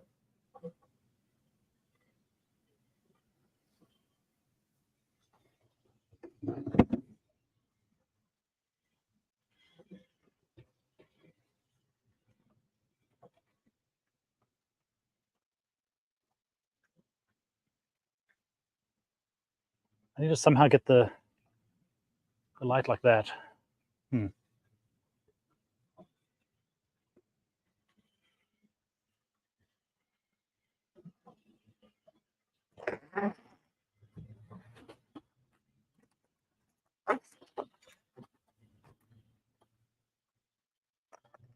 JG said 2 points off for the hook and the fingertip, Clint.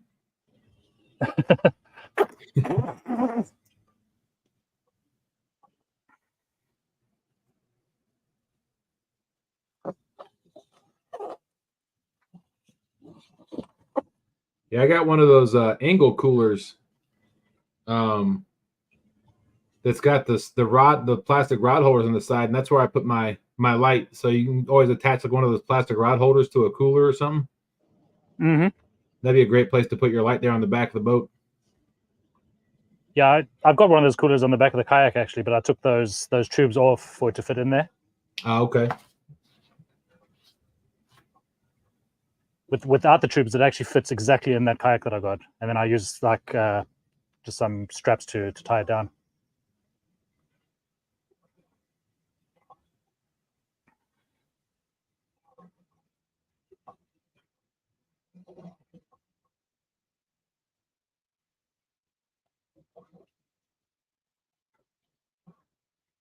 And I still think the best will be those black lights, those oak ones, whatever it's called again, and then maybe also like a light bar on top here as well that just points downwards and then shines down on the rods that way.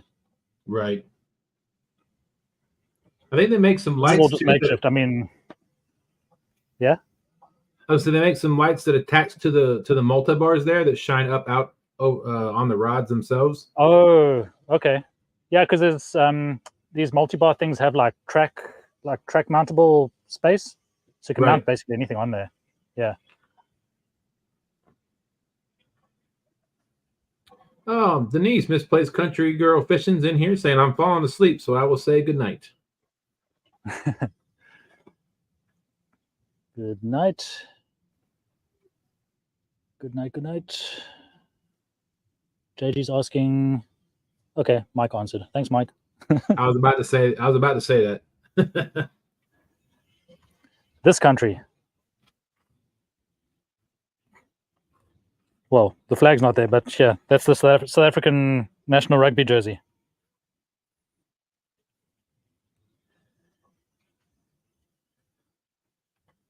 I guess there was no light for that. Yeah, it was hard to see. It's hard to see the front of the shirt.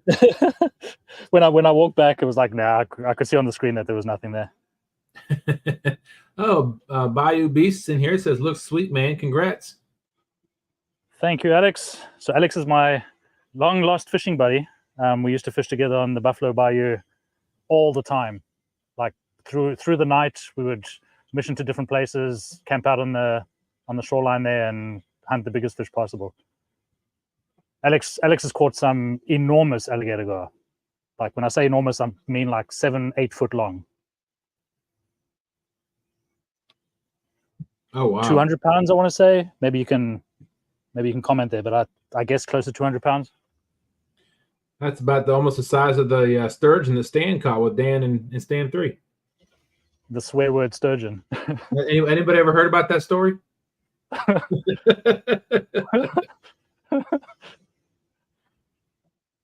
I figured by saying that he would have popped up, but he would pop up, just like it appeared from nowhere. Alex says 240-ish. Yeah, it's gigantic.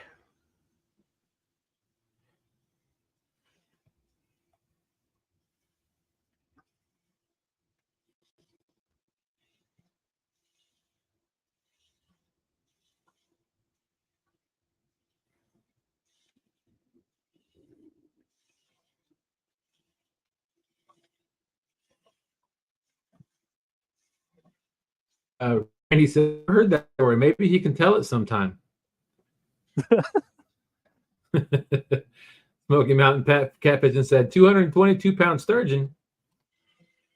Yep, Mike, that's the one.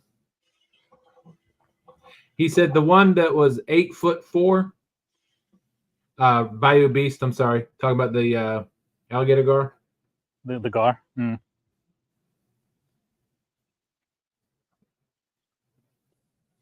Smoky Mountain said, "Good Lord, Randy, don't get him started."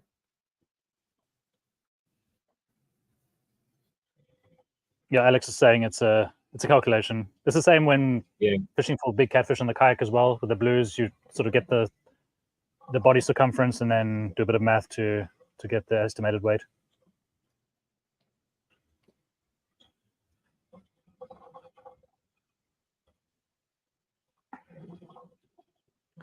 Well, there's something playing around on the far right rod there, and that's not the live bait. That's I think that's a headpiece. So we'll see. This spot's a bit like it's my favorite spot and it's the most productive, but it's a bit temperamental. It will go hours with nothing and then it will pop off for a while, slow down again. It has its sort of ups and downs.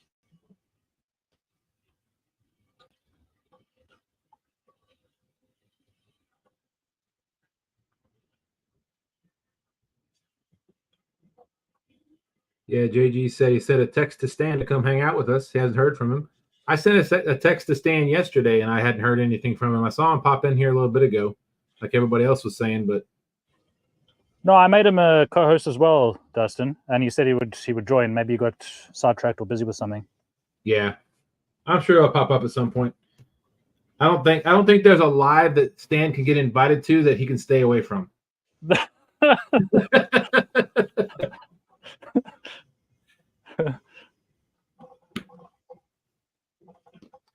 Rhonda said that he didn't send her the link to Stand Day for tomorrow until 10 o'clock, so he's probably busy getting everything arranged for that. Right.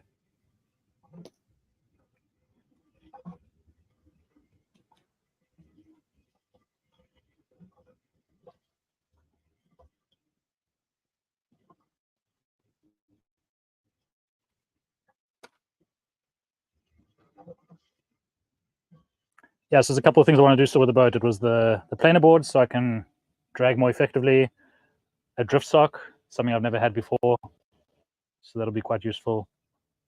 Yeah, and other than that, the trolling mode I've got pretty good, so that'll handle the rest.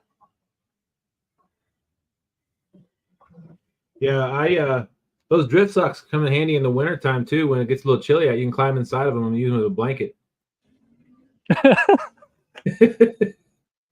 instead of just getting a sleeping bag. Yeah. Well, Stan and I were out last year. It was before Austin's Hickory heavyweight tournament, the very first one we were having, and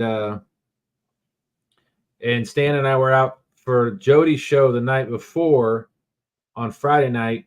And so we just decided to stay out on the water. Well, it got a little bit colder than we anticipated, and I didn't have any blankets or I didn't bring any pants. Like I was wearing shorts. So I pulled that out and I climbed inside of it. Kept my legs warm.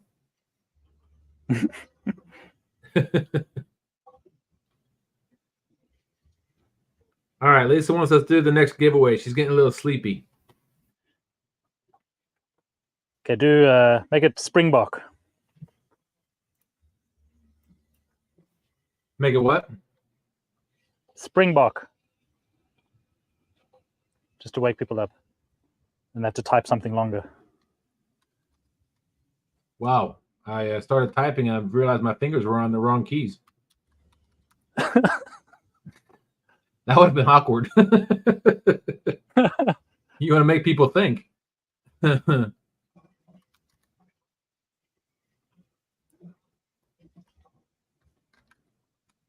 Bayou B says Springbok or Springback. Well, he said Springbok. I said Springback. No, so the way he's spelled it, that's correct. Oh, okay. Springbok. Yeah. Well, I will start that now. And we already got one entry. Well, he has to remove the question mark.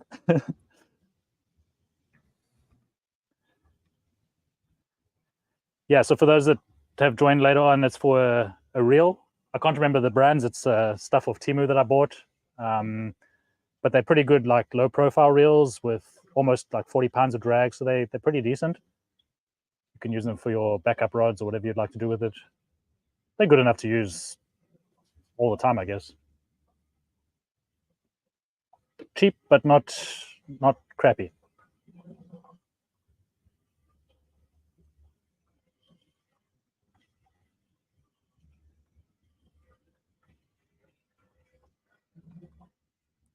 And I think Alex was asking earlier on what baits I was using. I got bluegill, Alex, like a whole bunch of them. Took a few throws, made a few throws with the net before I started. There must be about 10 Mondo size bluegills here in the live well. So on 4 of the rods, it's cut bluegill, and then 2 of the rods have a nice big live one each.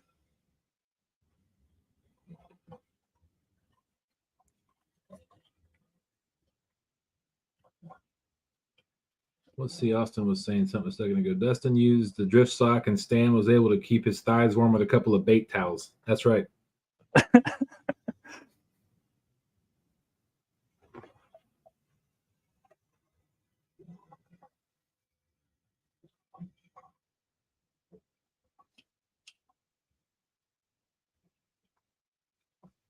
All right, we'll draw it at 10:50 Eastern Time, 9:50 Central. So a minute and a half, roughly.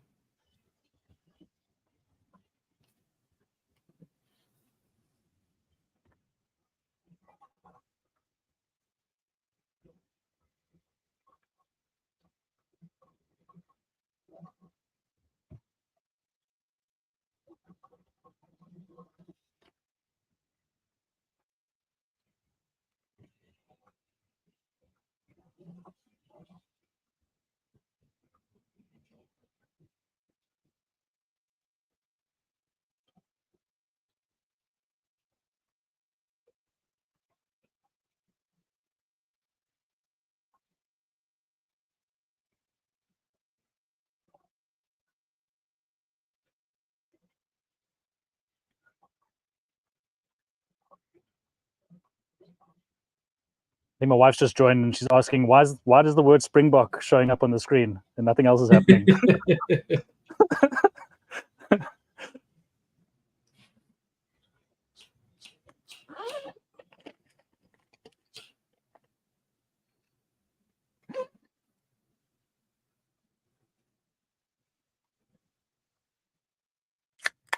Ah, yes.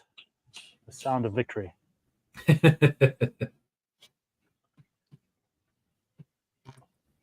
All right. We'll get ready to draw it here in a few seconds.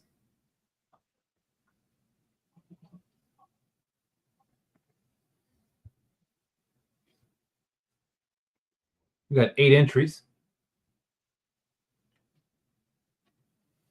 17 awesome people watching. Thank you all so much for coming in this evening.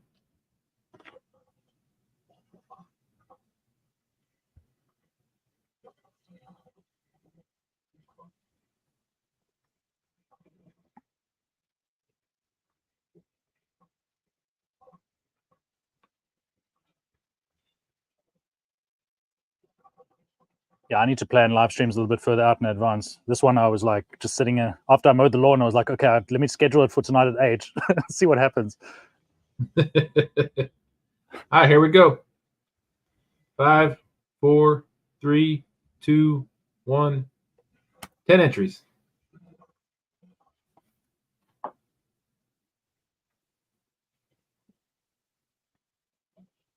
Oh, looky there. Lisa. The one who said, let's get this drawing over with. She's getting tired. Congratulations, That's Lisa. amazing. Congrats, Lisa. But it's funny because it stopped on Donald for just that amount of time that was like you almost won. Yeah, that's what I was saying earlier. That's usually where it stops, lands on me right there, and then rolls over to the winner.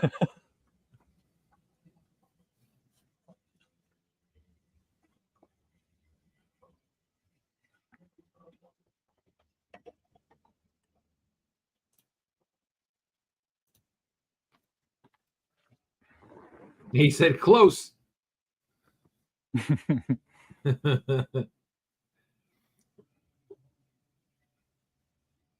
Lisa, did you get his email from last time, or does he need to say it again?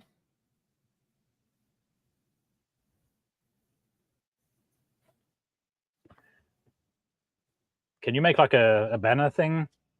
I cannot. I can only Oh, I can only do the banners that you've already made. I tried that. I was going to try that earlier, but I noticed I couldn't. let me make one quickly.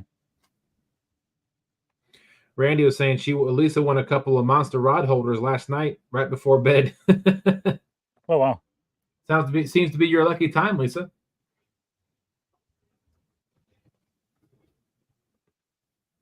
Oh, Mike said, "Dang it, I missed it. I was making Sharon something to eat." There's There the you email go. on the screen, Lisa. Yeah.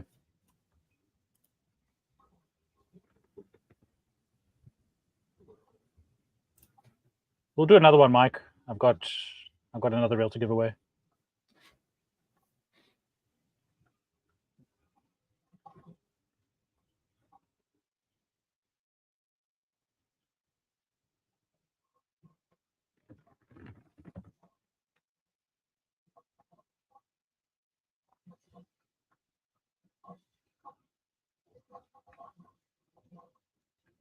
There you go, Lisa. I did it anyway. All right, Randy, Lisa, y'all get some sleep. We'll talk to you soon.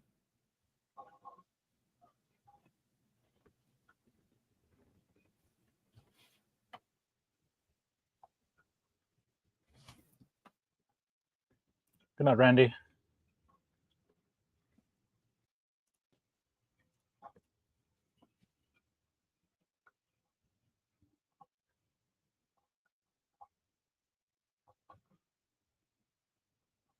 Come on, just at least one fish on this live. Come on. Let's go. Let's go.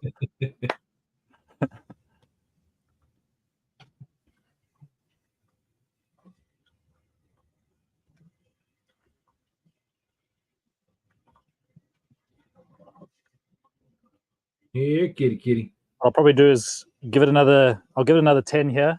And then there's another submerged bridge close to that island I was talking about earlier where my kids like to swim. Uh-huh. The water's a little bit deeper there, but there's also like a ledge that goes up to the island. It might be a good place to just finish off there. All right. Oh, and I've just seen the moon. It's like the biggest, brightest full moon ever. This is popping out from the clouds. That's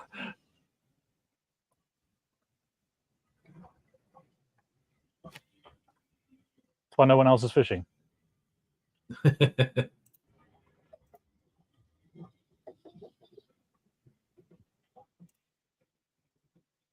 Yeah, Matt said the moon is huge tonight. Oh wow. Yes, it is. I see it outside of my window.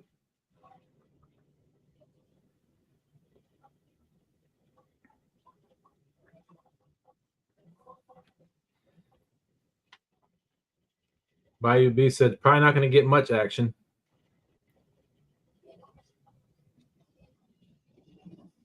Matt said it'd be such a great night to sleep on the bank of a river. Mm-hmm.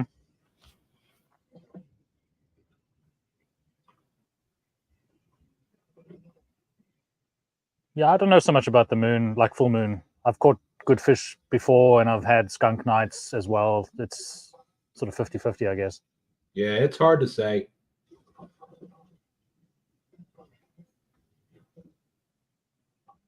The main problem is the water temperature here. Well, right now surface temp's 91. So that's the other problem.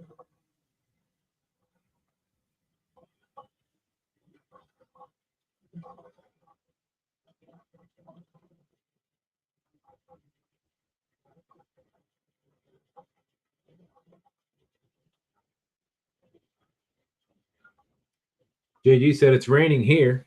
Thank you, Lord. Mm-hmm. All right, Lisa said she sent you the email for the reel. Thanks, Lisa.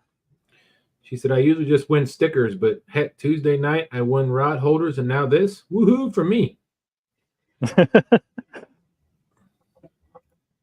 I got your email, Lisa.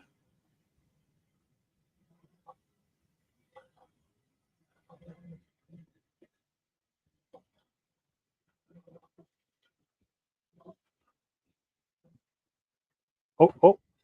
Oh. That We know what middle that means. that middle live bait there on the right hand side of the screen. Something's definitely interested.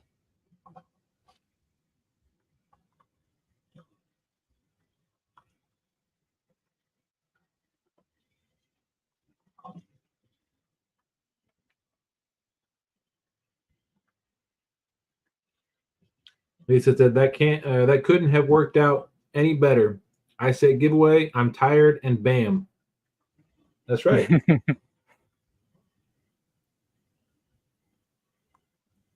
You see that rod? Same one? No, it's hard to see. For me, anyway, it's hard to see. Let's try this.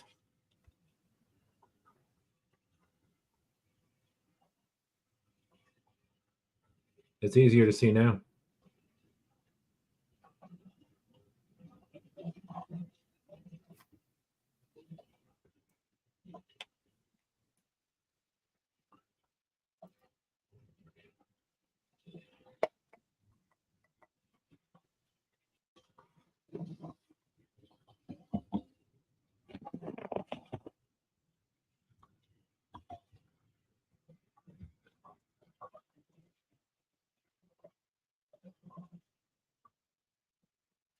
All right, Lisa said, okay, now good night, everyone.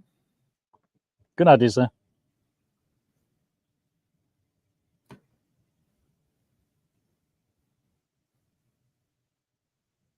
Matt said the full moon has some play in animal activity, but I'm not completely invested in myths.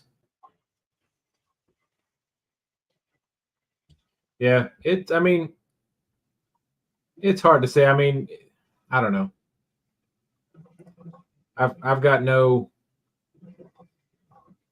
testing per se to go out there, and I've caught like Clint, like you said, I've caught fish. I've caught some good fish on full moons, and I've other nights that I haven't caught anything where there wasn't a full moon. So no, if you're in the right place at the right time and that fish is hungry, it's going to eat. Absolutely. BioB said it's moving fast left to right. He said, get that rod. Nah, that fish it's just getting chased around. It's probably a hybrid chasing it. BioB says yelling at you.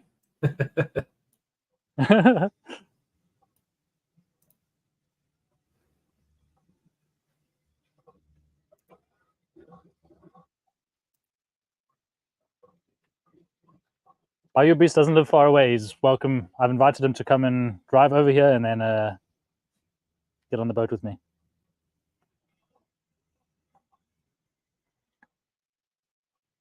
I guess you're probably only a 30-minute drive away now. Or 45 minutes at most.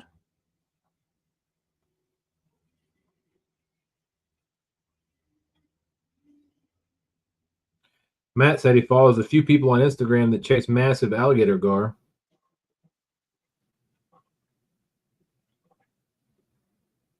I used to do Instagram. I don't bother with that anymore. Yeah, it's hard enough to stay up with YouTube alone, let alone trying to do something else on social media. So, Fish and Fever said, I think I have had less luck on a full moon, but it's probably just me overthinking it. Not really sure of anything anyways. So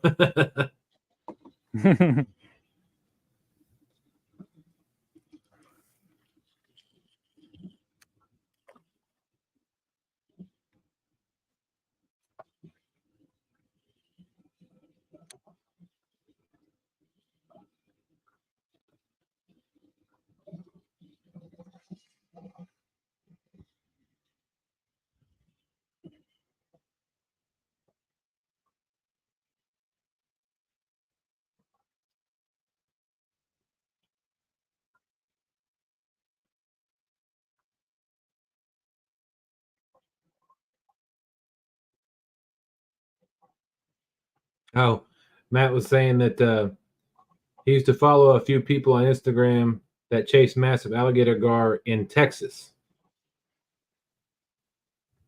Definitely not Bayou Beast.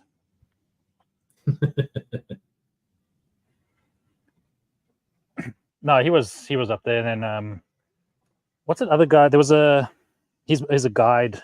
Um, I think he guides on the Trinity and other rivers, but he catches them all the time.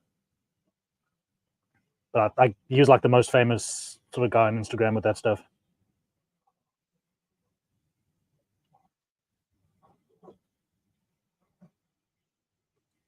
Yeah, I try to stay away from gar.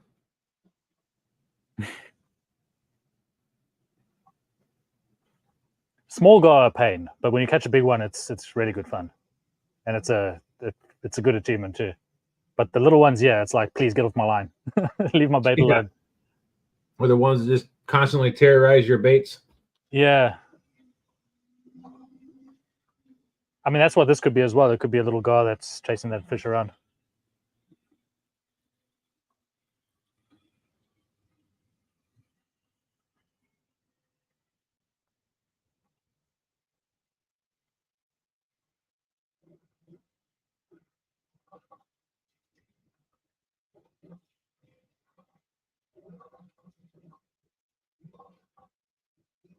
Matt says Buffalo Bayou. I think you're talking about Clint. No,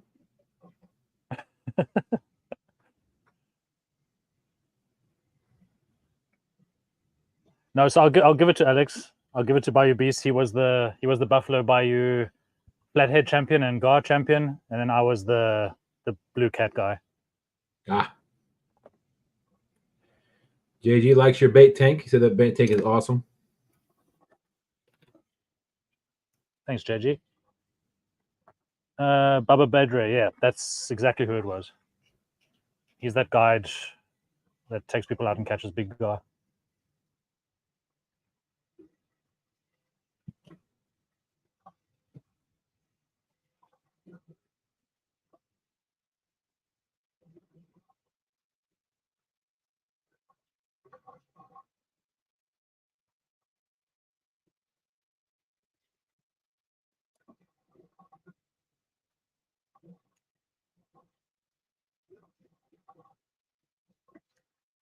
Yeah, the Houston area, I would say, has got an interesting YouTuber community in terms of, well, not just like catfish and that, but the guys that do surf and stuff as well. It's, I don't know, I struggle to get into watching a lot of them. They have this arrogance to them in a way, which is a bit off-putting. So I'm not going to mention any names of any channels or anything, but it's just tough to watch. Gotcha. I just don't like to associate with that stuff. There's no need to be arrogant with fishing. I mean, fishing is fishing. You drop a line, and anybody can do it. It's a great point. Yes, obviously, you need to have some skill and know what you're doing, but to take it to that degree of like you're the greatest thing since sliced bread, nah, it's maybe pushing it a bit too far. Matt said arrogance on YouTube? No. No. Never. No, but that's the great thing with the sort of the countrywide catfishing community on YouTube. There's none of that. I mean, you take any channel, all the stuff that we're all part of. Everybody's just in it with each other. It's not a competition. Yes, we compete against each other in tournaments and that, but it's fun. Nobody's sort of out to get the other one. Right. Absolutely. Mike Chavez was saying one of his most popular fishing videos was gar fishing with Luke and Tommy.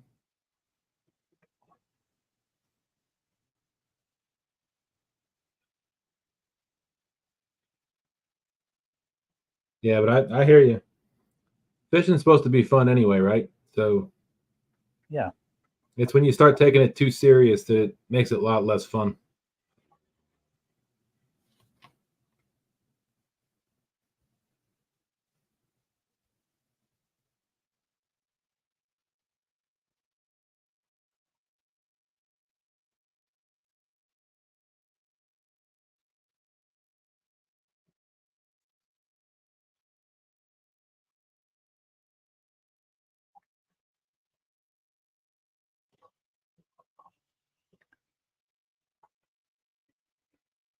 Yeah, this lake is absolutely like it's chaos during the day with all the pleasure boaters and jet skiers and stuff.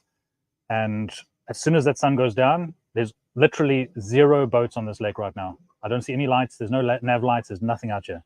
Wow. Perfectly calm. It's actually ideal for, like night fishing, ideal. During the day, not so much.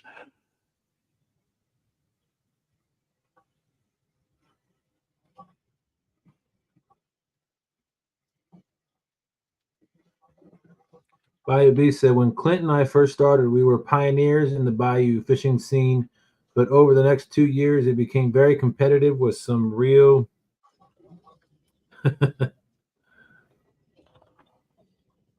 Let's say irritating people. Real jerk.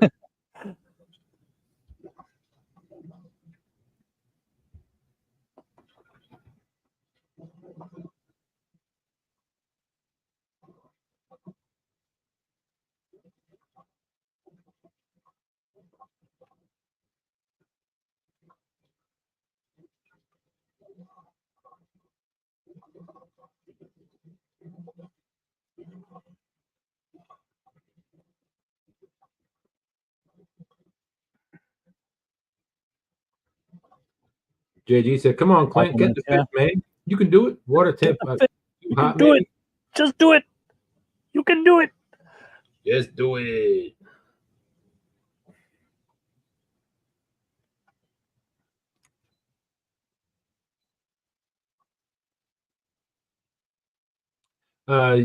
Matt, he said there is a thermocline, but it's higher up in the water column.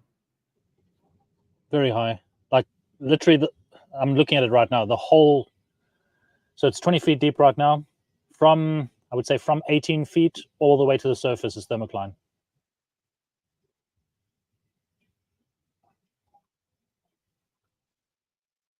And the fish are sitting, it looks like they from 5 feet down to about 10 feet.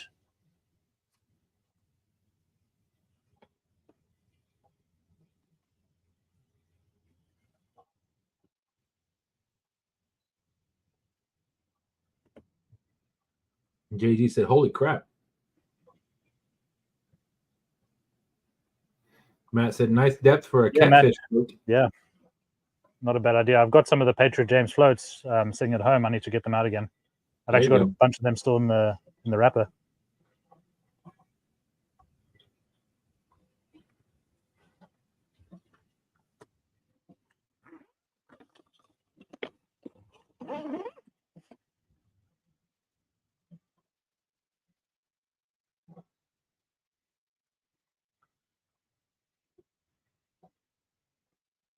The problem these last 2 years is it just stays so hot for so long. It doesn't really cool down, and it's just day after day of relentless heat.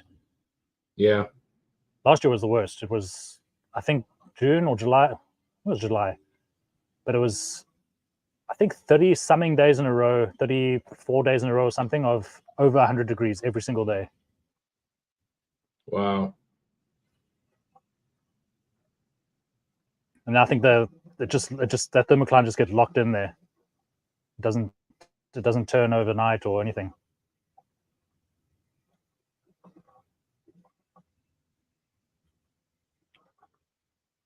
But I wasn't fishing last year, so I didn't know. Yeah.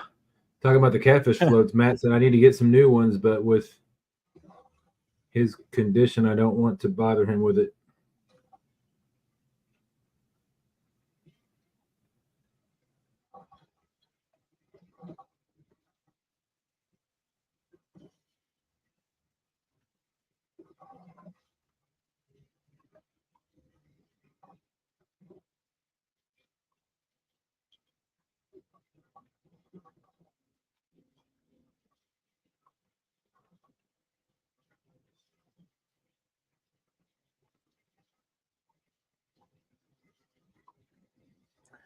Yeah, kitty.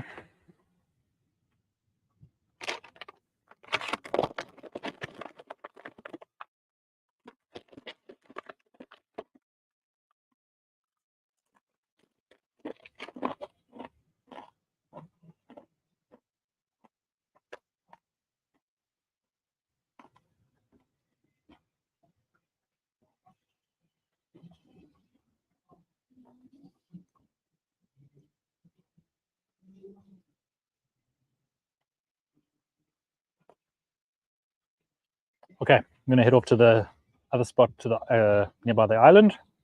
All right. And we'll finish off there.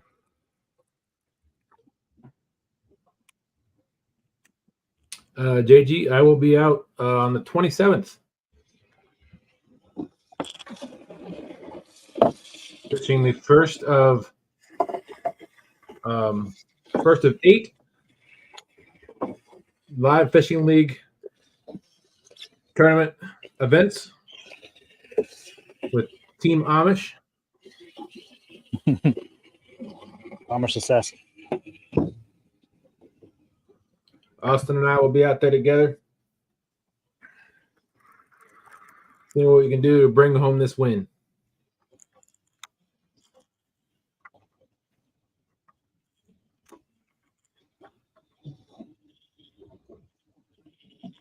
Wait, so it's this. What's the one that's coming Saturday? The 27th is the yeah.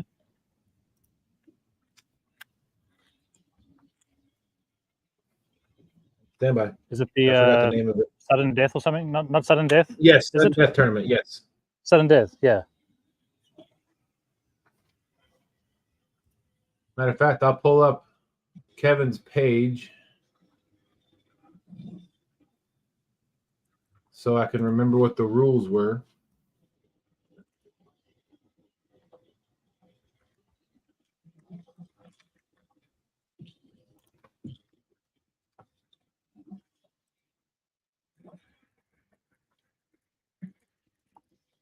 Those tournaments, I always used to go to my special channel cat spots and just win those Sudden Death tournaments that way.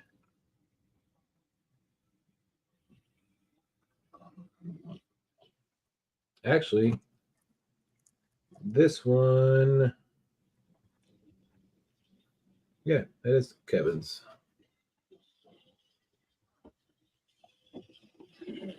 Let's see.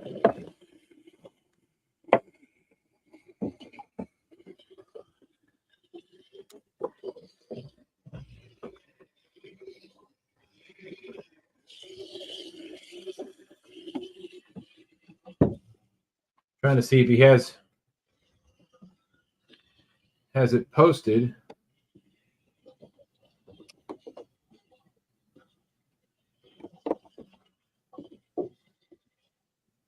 That's right, Austin. Hashtag Team Amish. He said he's gonna be out. You can be about another 45 minutes, Clint. Yeah. Okay. JG said I will probably run into him, Matt, at the cancer center. I'm having chemo and radiation treatments for the next 7 weeks.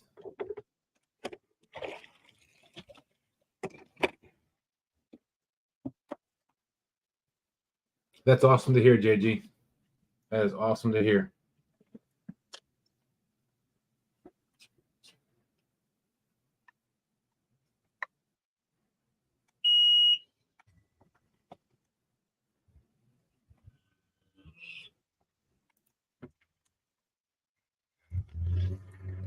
Let's go.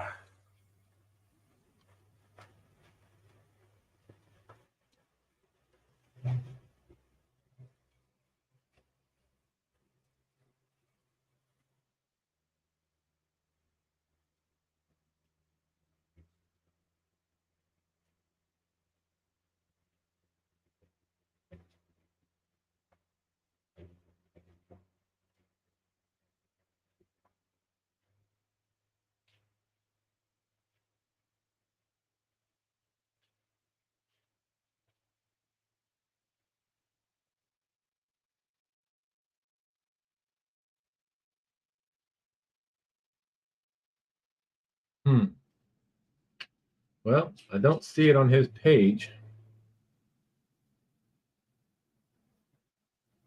What the live? Yeah, I'm trying to find the live stream with the description so I can figure out what the rules are. I don't know if he hasn't scheduled it yet. Yeah, I don't think he has. But I think what the rules are is once we start fishing, the first person to catch a fish starts the timer. And then it's 1 hour. Everybody who's fishing has 1 hour to catch a qualifying fish, which is 1 pound. And then everybody who catches a 1 pound fish, at least a 1 pound fish, stays in the next round. And whoever does not is disqualified, or is done. Yeah.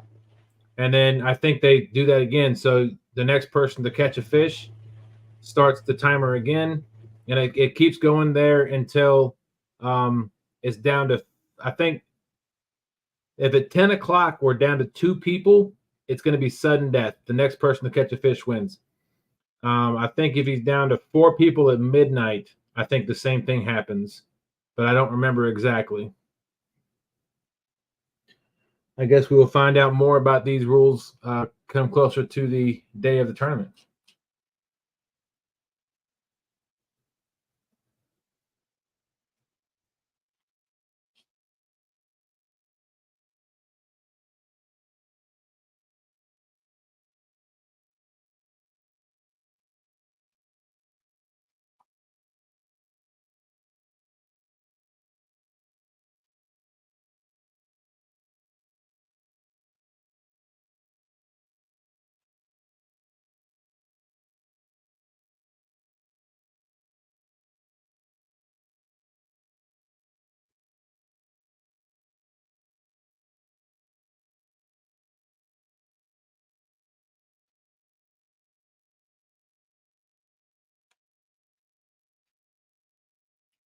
Kevin has a live tomorrow about it. Oh, okay, perfect.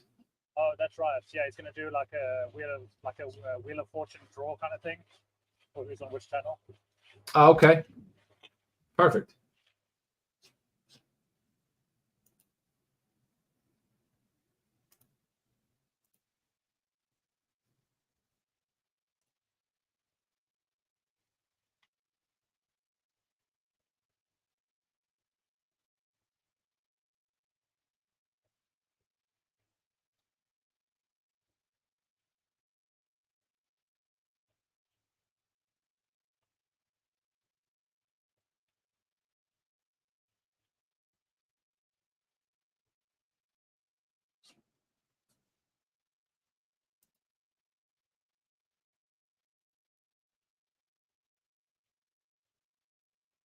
Still Thank such you, a Wabash liberating Snake. feeling being able to go far in the boat compared to the kayak where I'm limited to a much shorter range.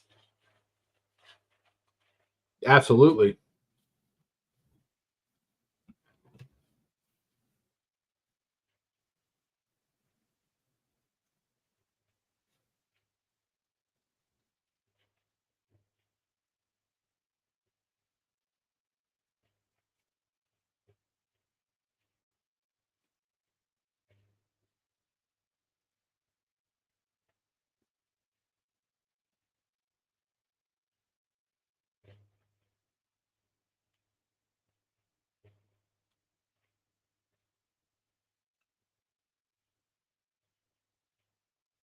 Yeah, well, but I'm even surprised myself that it works so well. Yeah, like I said, I can't hear a thing other than you talking.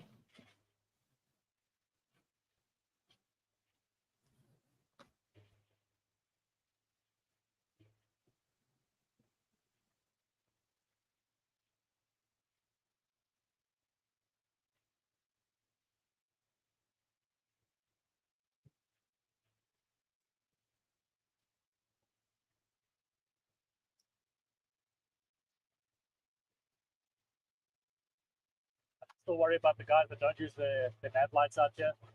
There are some of them. Gotta be careful. Well, it's not that his motor's quiet. It's just that the StreamYard is filtering out the sound of the motor.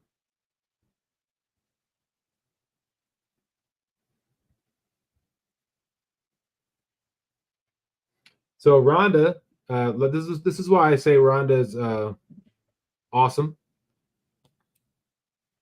She sent me the link to on Facebook with the rules to the Iron Cat to the that's the live bait challenge. Let's see.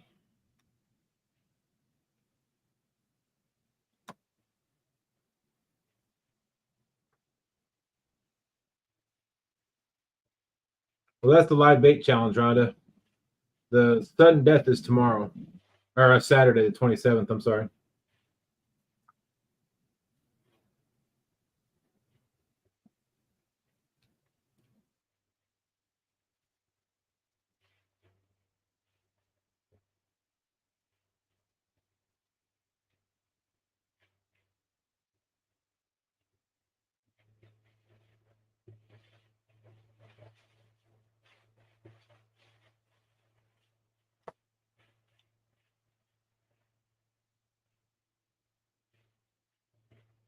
Yeah, well, much. I probably sound a bit muffled because my back's to the camera, which the microphone's linked to.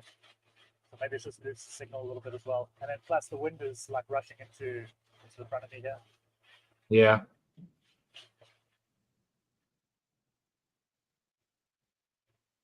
But even if it sounds like half decent, that's still good.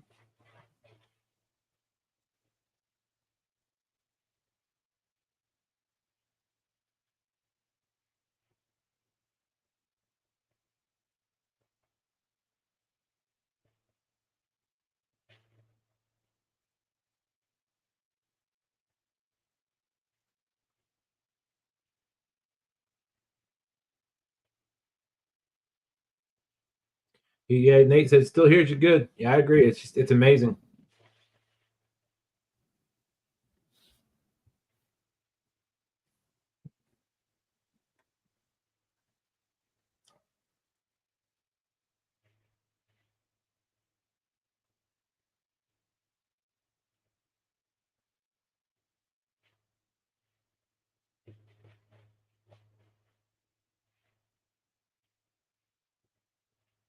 I didn't mention earlier, so the tablet computer I'm using to keep it charged, I actually installed a 400-watt inverter into the console, and that's plugged into one of my batteries, well, the battery that's powering the fish finder. So it's getting like 110 voltage from there to the charger block. Oh wow.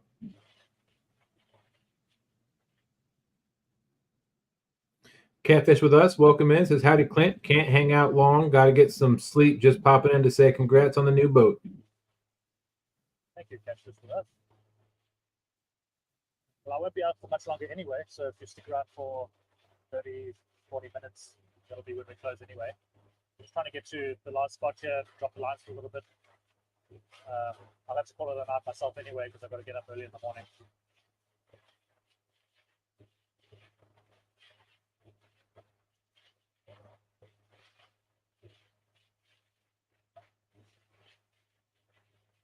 Got one more sunken bridge to go to.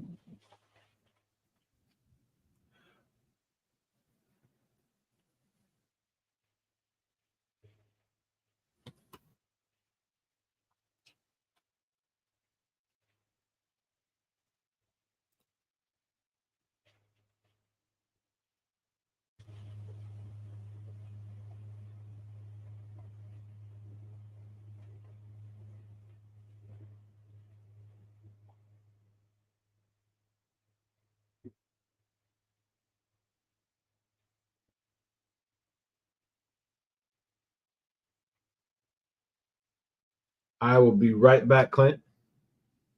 Okay.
All right, I'm back. Oops, that was loud.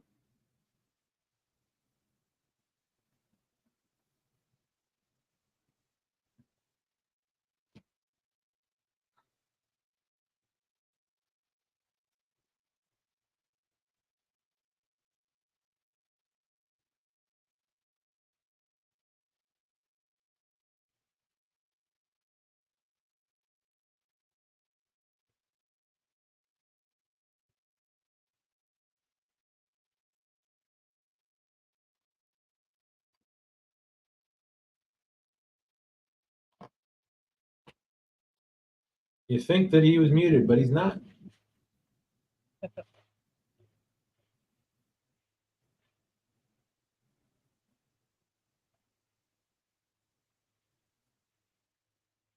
think it's also it's not just having the computer. I think it's also to have the $50 a month StreamYard.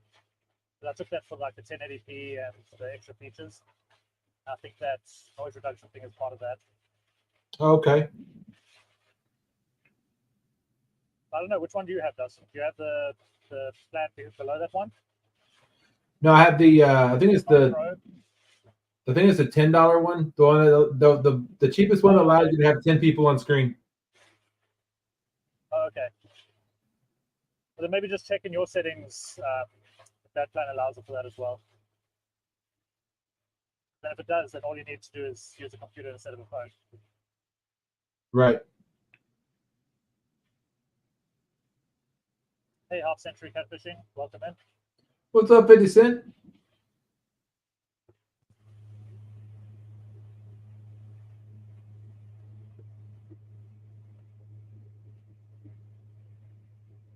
Glad you can make it in.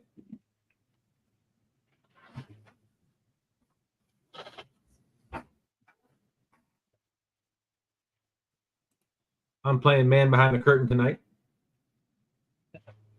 Hope everybody's doing well. Having a great weekend thus far. Stan probably saw you. He's like, nah, you got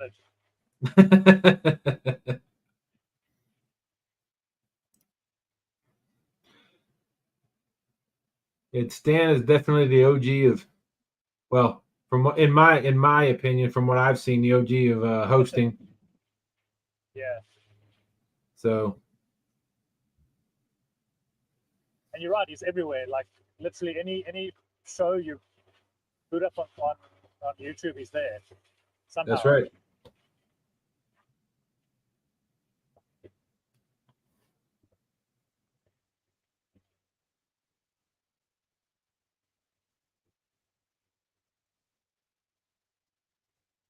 Like there's a boat in my spot. I might have to just fish the ledge nearby here. Oh, the one other boat that's on that lake tonight? Yeah, the one other boat. Hmm.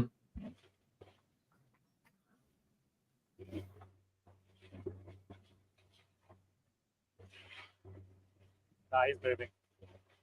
I mean, he's not anchored.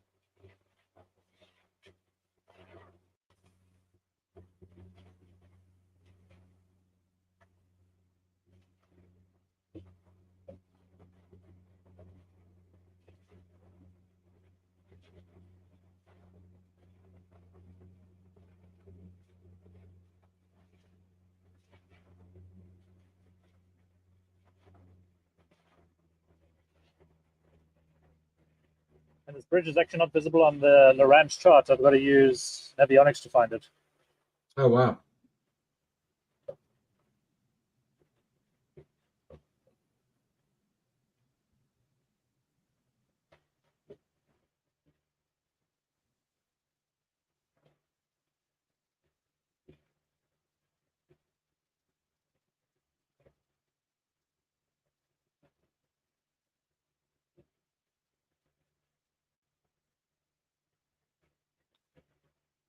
Hello, 50 Cent.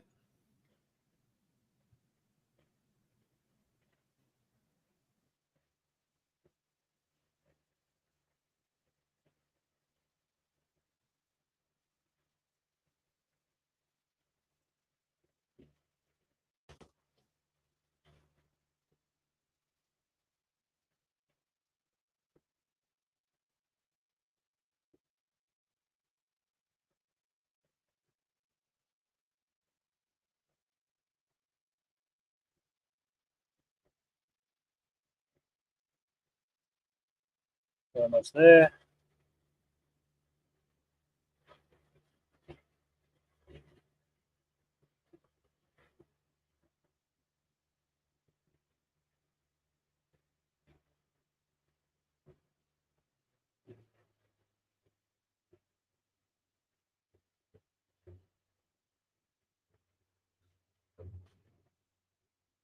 There's that moon.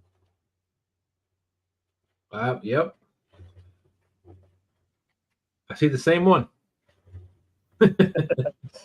What were the odds of that? Pretty good.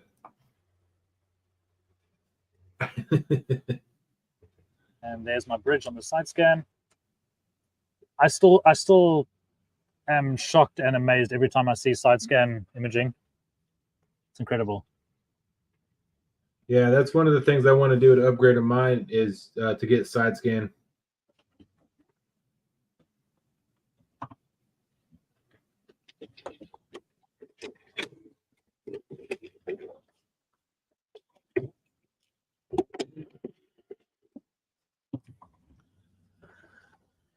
Yeah, I went the longest time with just the down imaging on my old Humminbird, and then it's only when I got this Lowrance on the kayak recently that I upgraded to side scan.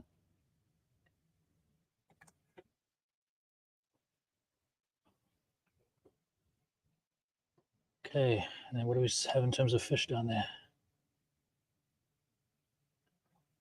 Well, they are fish.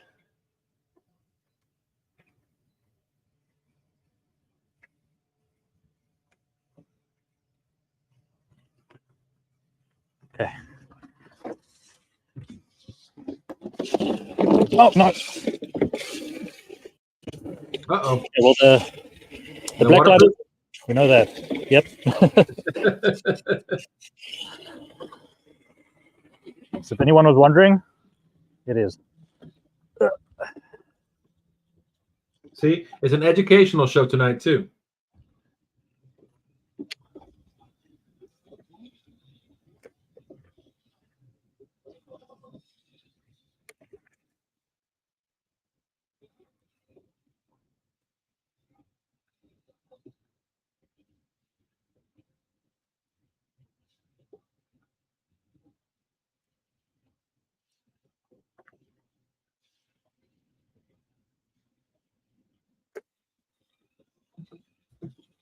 I don't know if you can still hear me, Dustin, but I lost you on my headset. Just put a thumbs up or down.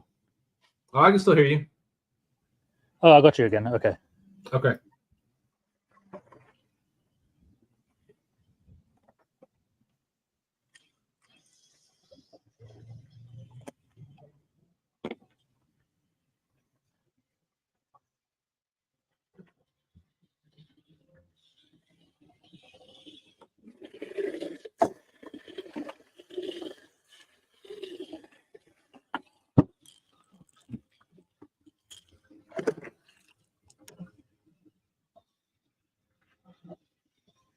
It's right, Nate. A little equipment testing.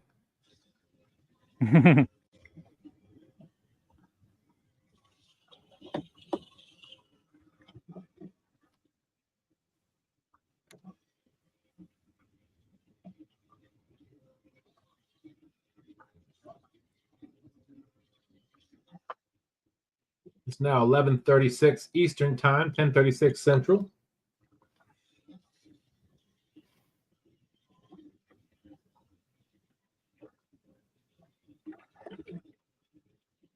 Yeah, we'll go to midnight your time, Dustin. Don't want to keep you up too late as well. Give it 20 minutes, yeah.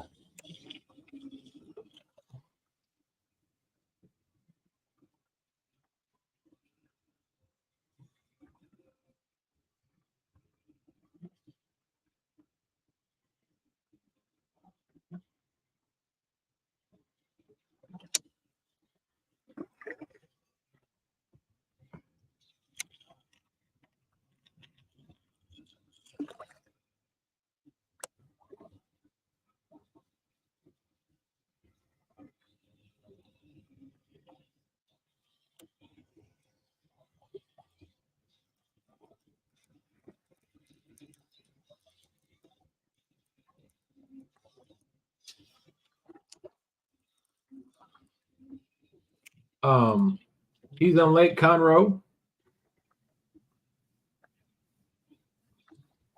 They're in Texas.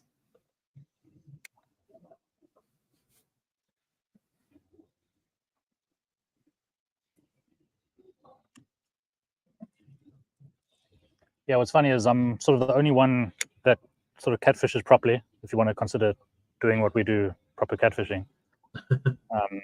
The other people you see fishing for catfish is the normal night crawler during the day kind of thing, just casual.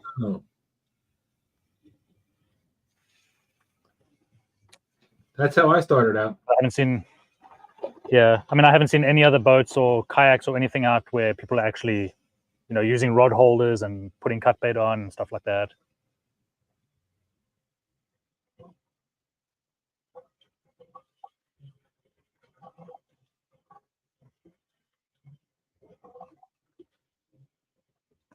So for now, it's my own catfishing lake until others catch on.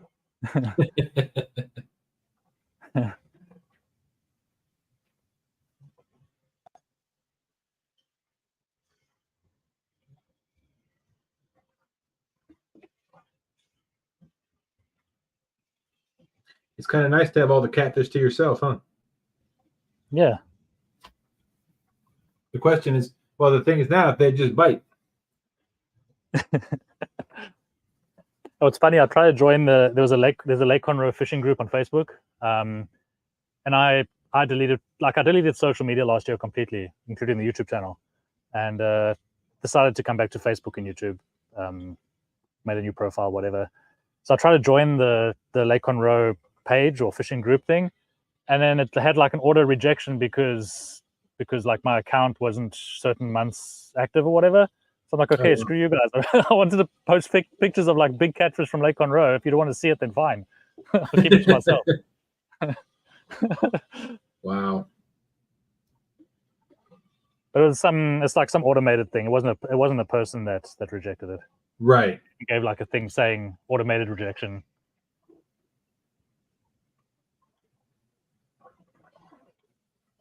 But yeah, I mean, there's so many fake profiles out there. I don't blame them.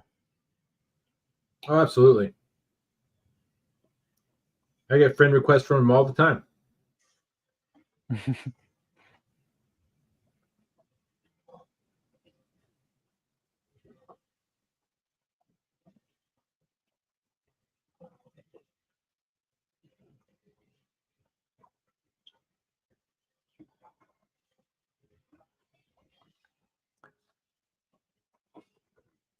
Let's do that other reel, Dustin.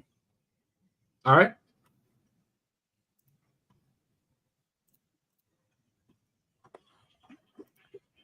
And Mike asked, "Are there blues in the lake?" Yeah, I mean the main catfish species here are blue catfish. Probably caught 90% blues. The other bunch little channels. And then I've seen the place where I launched my boat. They've got like it's a storage unit facility, and then they've got 2 boat ramps there. And the guy that manages the place or owns it, he's got some pictures on the wall in the office there of big flatheads. They must be like 40, 50, maybe the one was 60 pounds even. Some decent fish, but he said that was years ago. All right. This will be the last reel giveaway. Type in Conroe, CONROE. There you go. Put that in the chat. And Clint will give away a third reel. It's a surprise reel, so it's even a surprise to him of what it is.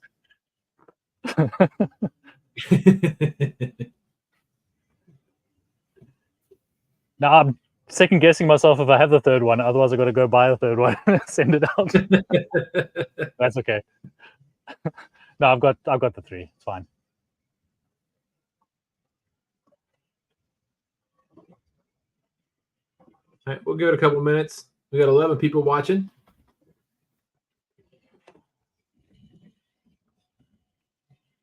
Which is great because it's almost midnight. So thanks to those that are still sticking around. Absolutely. Awesome people. That's what I love about this community. Mm-hmm. I mean, I've been in shows, tournaments, and live fishing shows. I mean, heck, Austin and I were out one night, all night long, and we still had, 10, 12, 15 people with us all night long.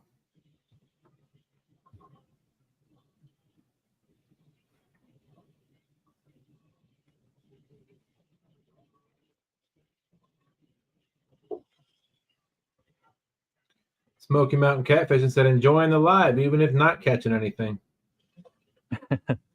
There you go. Mike Chavez said, I've been a night owl for years.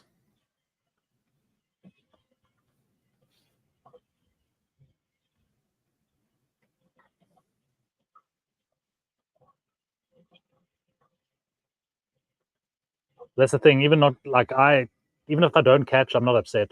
And it's, to my work colleagues and my boss and stuff, I try to explain that people don't really understand what it's like or what it is to just wait for a fish. And if you don't catch it, it's fine. Like, we were just out there.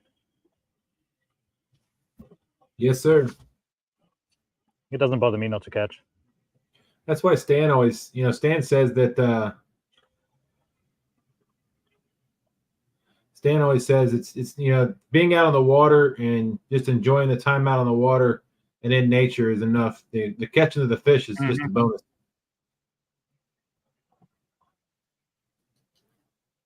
They're not going anywhere. They're there. So I'll come try again. That's right.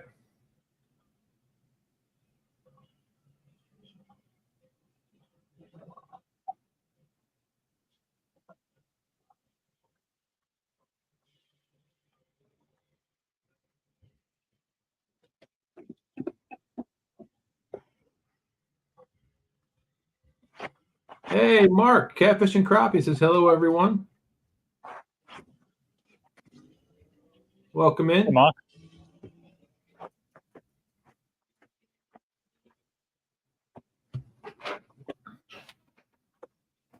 Oh, that's right. Austin was saying that last time we were out for that all-nighter we pulled, we had like 30 people in the chat, at least, the entire time. That's great.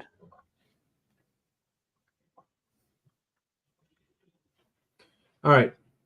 We'll give everybody a chance to just came in. Put Conroe in the chat. Clint's giving away a third reel. Not sure what make or model it is, but it's a low-profile reel. See, I knew you were going to ask. Catfishing reels. What's that? No, I was going to say they are catfishing reels. They're low-profile, heavy-duty ones. So it's like the 300 size reel with more than 35 pounds of drag. So they're good for catfishing. There you go. All right, it's 11:45. We're going to go ahead and roll this beautiful bean footage. We got 5, 4, 3, 2, 1. Here we go.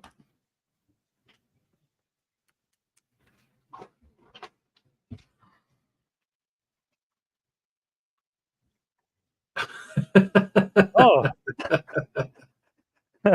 double up. Well, there you go. The first winner and the last winner. Congratulations, Smoky Mountain Catfishing.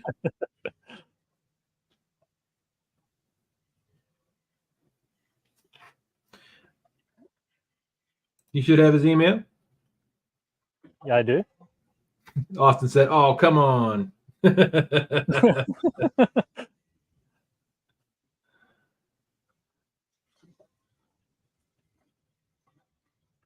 Congratulations. Oh, 50 Cent, you must be a little behind in chat or been in the live. We just ran that one. JG said it's rigged. That's right. Shoot. The person who it lands on is going to win. Dang it.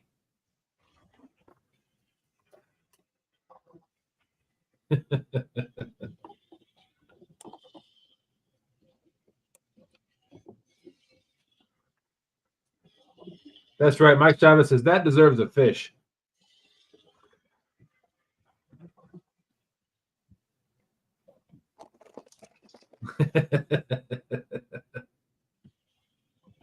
If only we would have known the person it lands on is going to win the prize.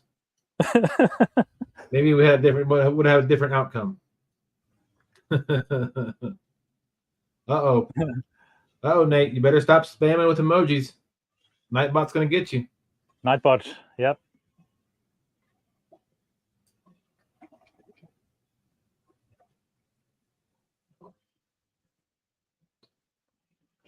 I don't think he has the weather set up for Nightbot, Mark.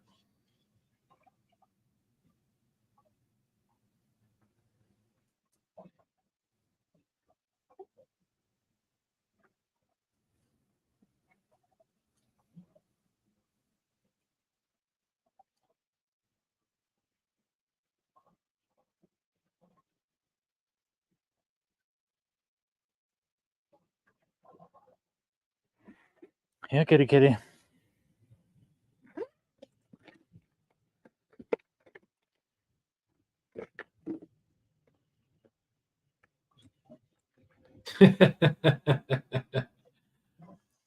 Mark said, just checking. Mike Chavez is still having fun with Nightbot, putting a little bunch of emojis up there and fishing. Warning. Yep. Get off the stage. Stop spamming emojis.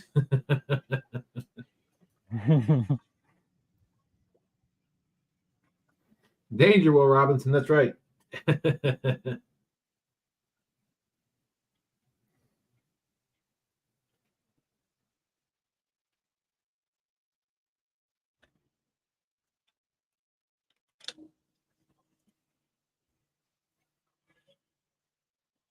That's right. Matt said Nightbot's ruthless.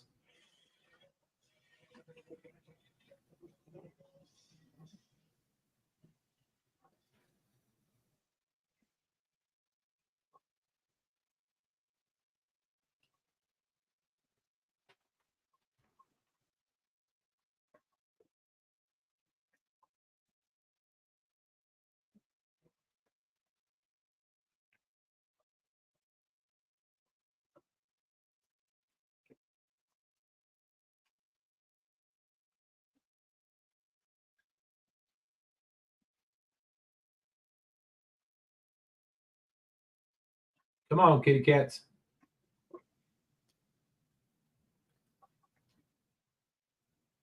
Free piercing in a picture. We need Possum Outdoors in here to say, here, kitty. It cracks me up every time. Oh, you know what? Hold on. Let's see if this works. It's funny you said that.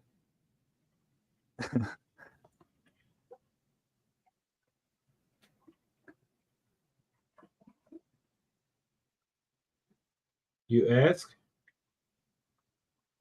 You shall receive. that's right. I got to find it first.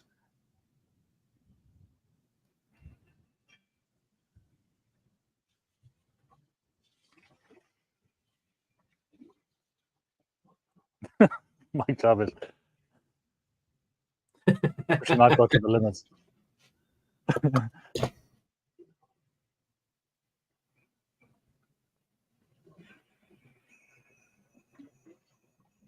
I don't even know how Nightbot's there. I didn't set him up. Oh, really?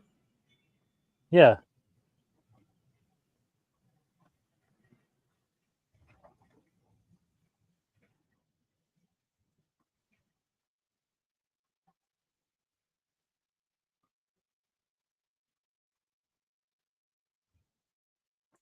Where in the world?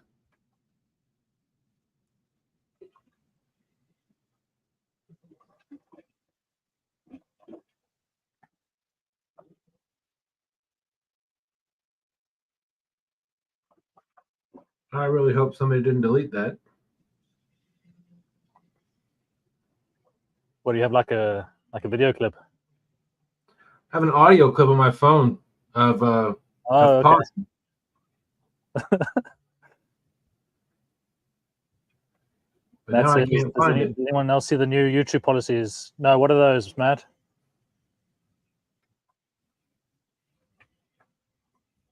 All right, JG, good to see you. Thanks for coming in, buddy. Thanks, JG. Appreciate it.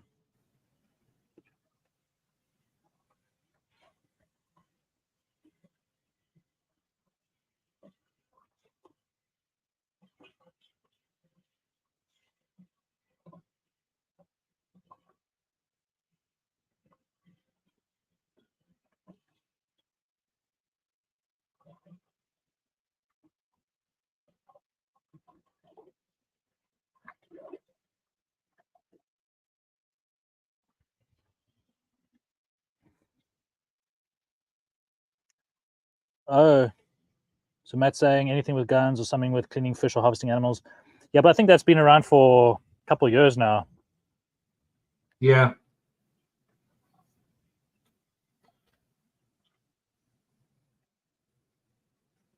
You just need some morons to flag your channel, your content, and YouTube will just take action on it. Sometimes not even YouTube; it's other people that are being nasty.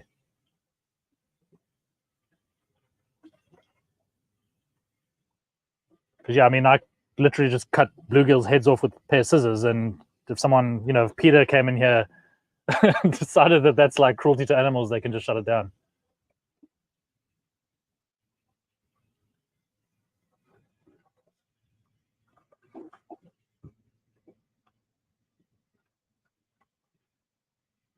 He said there's more, but it's a lot to type. Well, dang it, I can't find it. I had that audio file saved. I wonder if somebody deleted it from my phone. Dang it.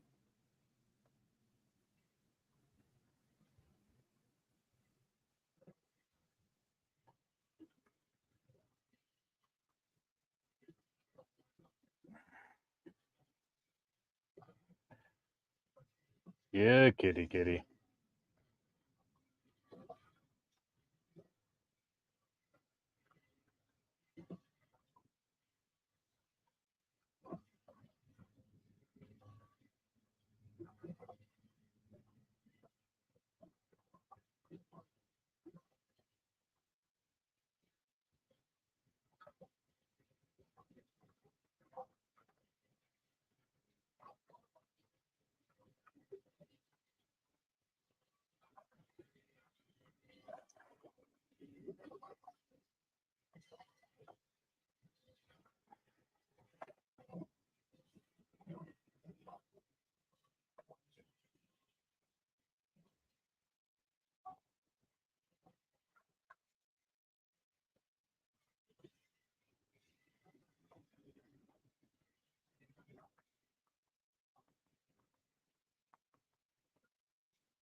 Well, shoot, I can't find it.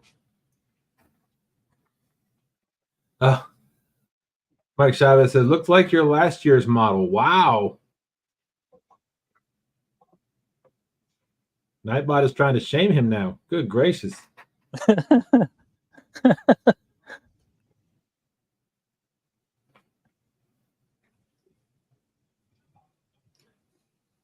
need to look into it. I'm positive that I've never touched or never even gone into like Nightbot website or anything in my life. Huh. Yeah, I haven't turned Nightbot on ours either. Unless Stan was in there and he did it. Leave it to Stan. Yeah.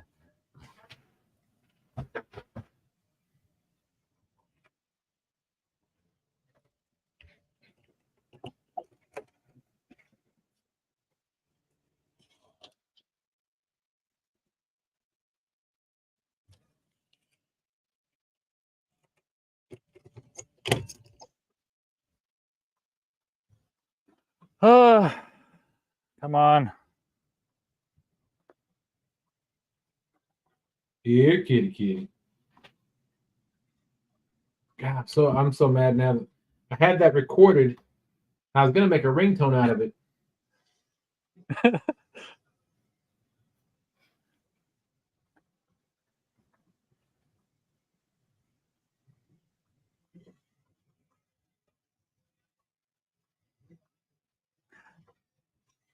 Did he always go live? Because I remember seeing like the channel name Possum Outdoors before I left YouTube that time, but never saw like actual content. And then since coming back now, I'm seeing like and hearing him. Did he like start going live, or has it always been that way? It's a good question. I've always seen him in Jody's show. I've been to a couple. I think I was in a couple of his lives before. But I've been just going in to watch. But that they were few and far between. Man, he cracks me up. Like I mean, I got a South African accent. You guys all, you all got your American accents, but the way Possum speaks, man, it cracks me up every time. Like I can't. Mark said Possum goes live on other channels for group fish, I think. Yeah, I see him on Jody quite often.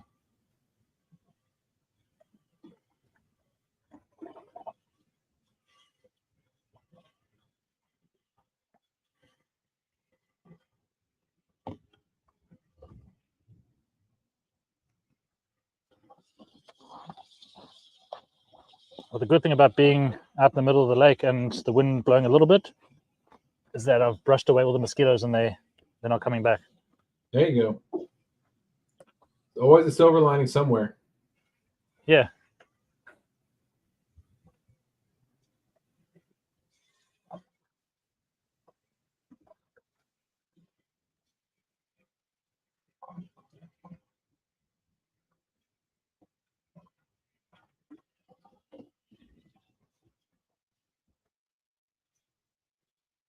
Possum is part of Fish Nation, says 50 Cent.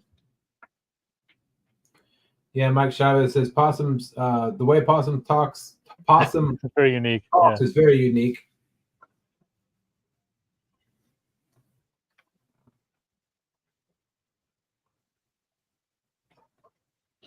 Yeah, I enjoy Possum, and then I enjoy Danny as well. I was watching him a bit earlier. Yep.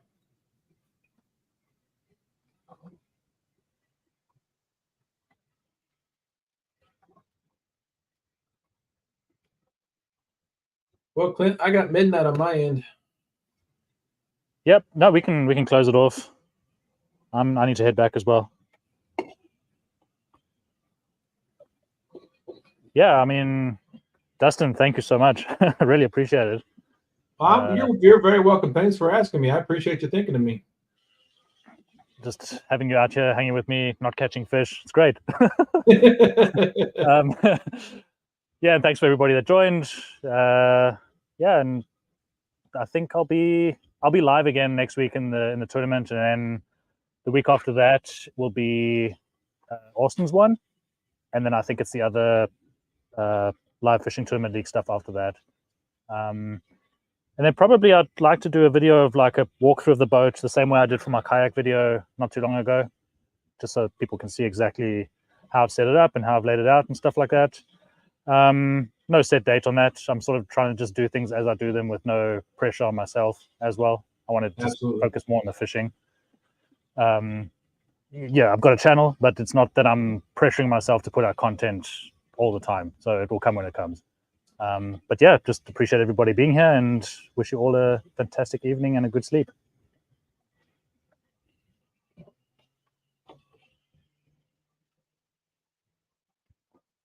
All right. Thanks for coming out, everybody. Hope everybody has a wonderful weekend. Has a great day Sunday. We'll see you soon. Tune in for Stand Day. That's right. Cheers, everybody.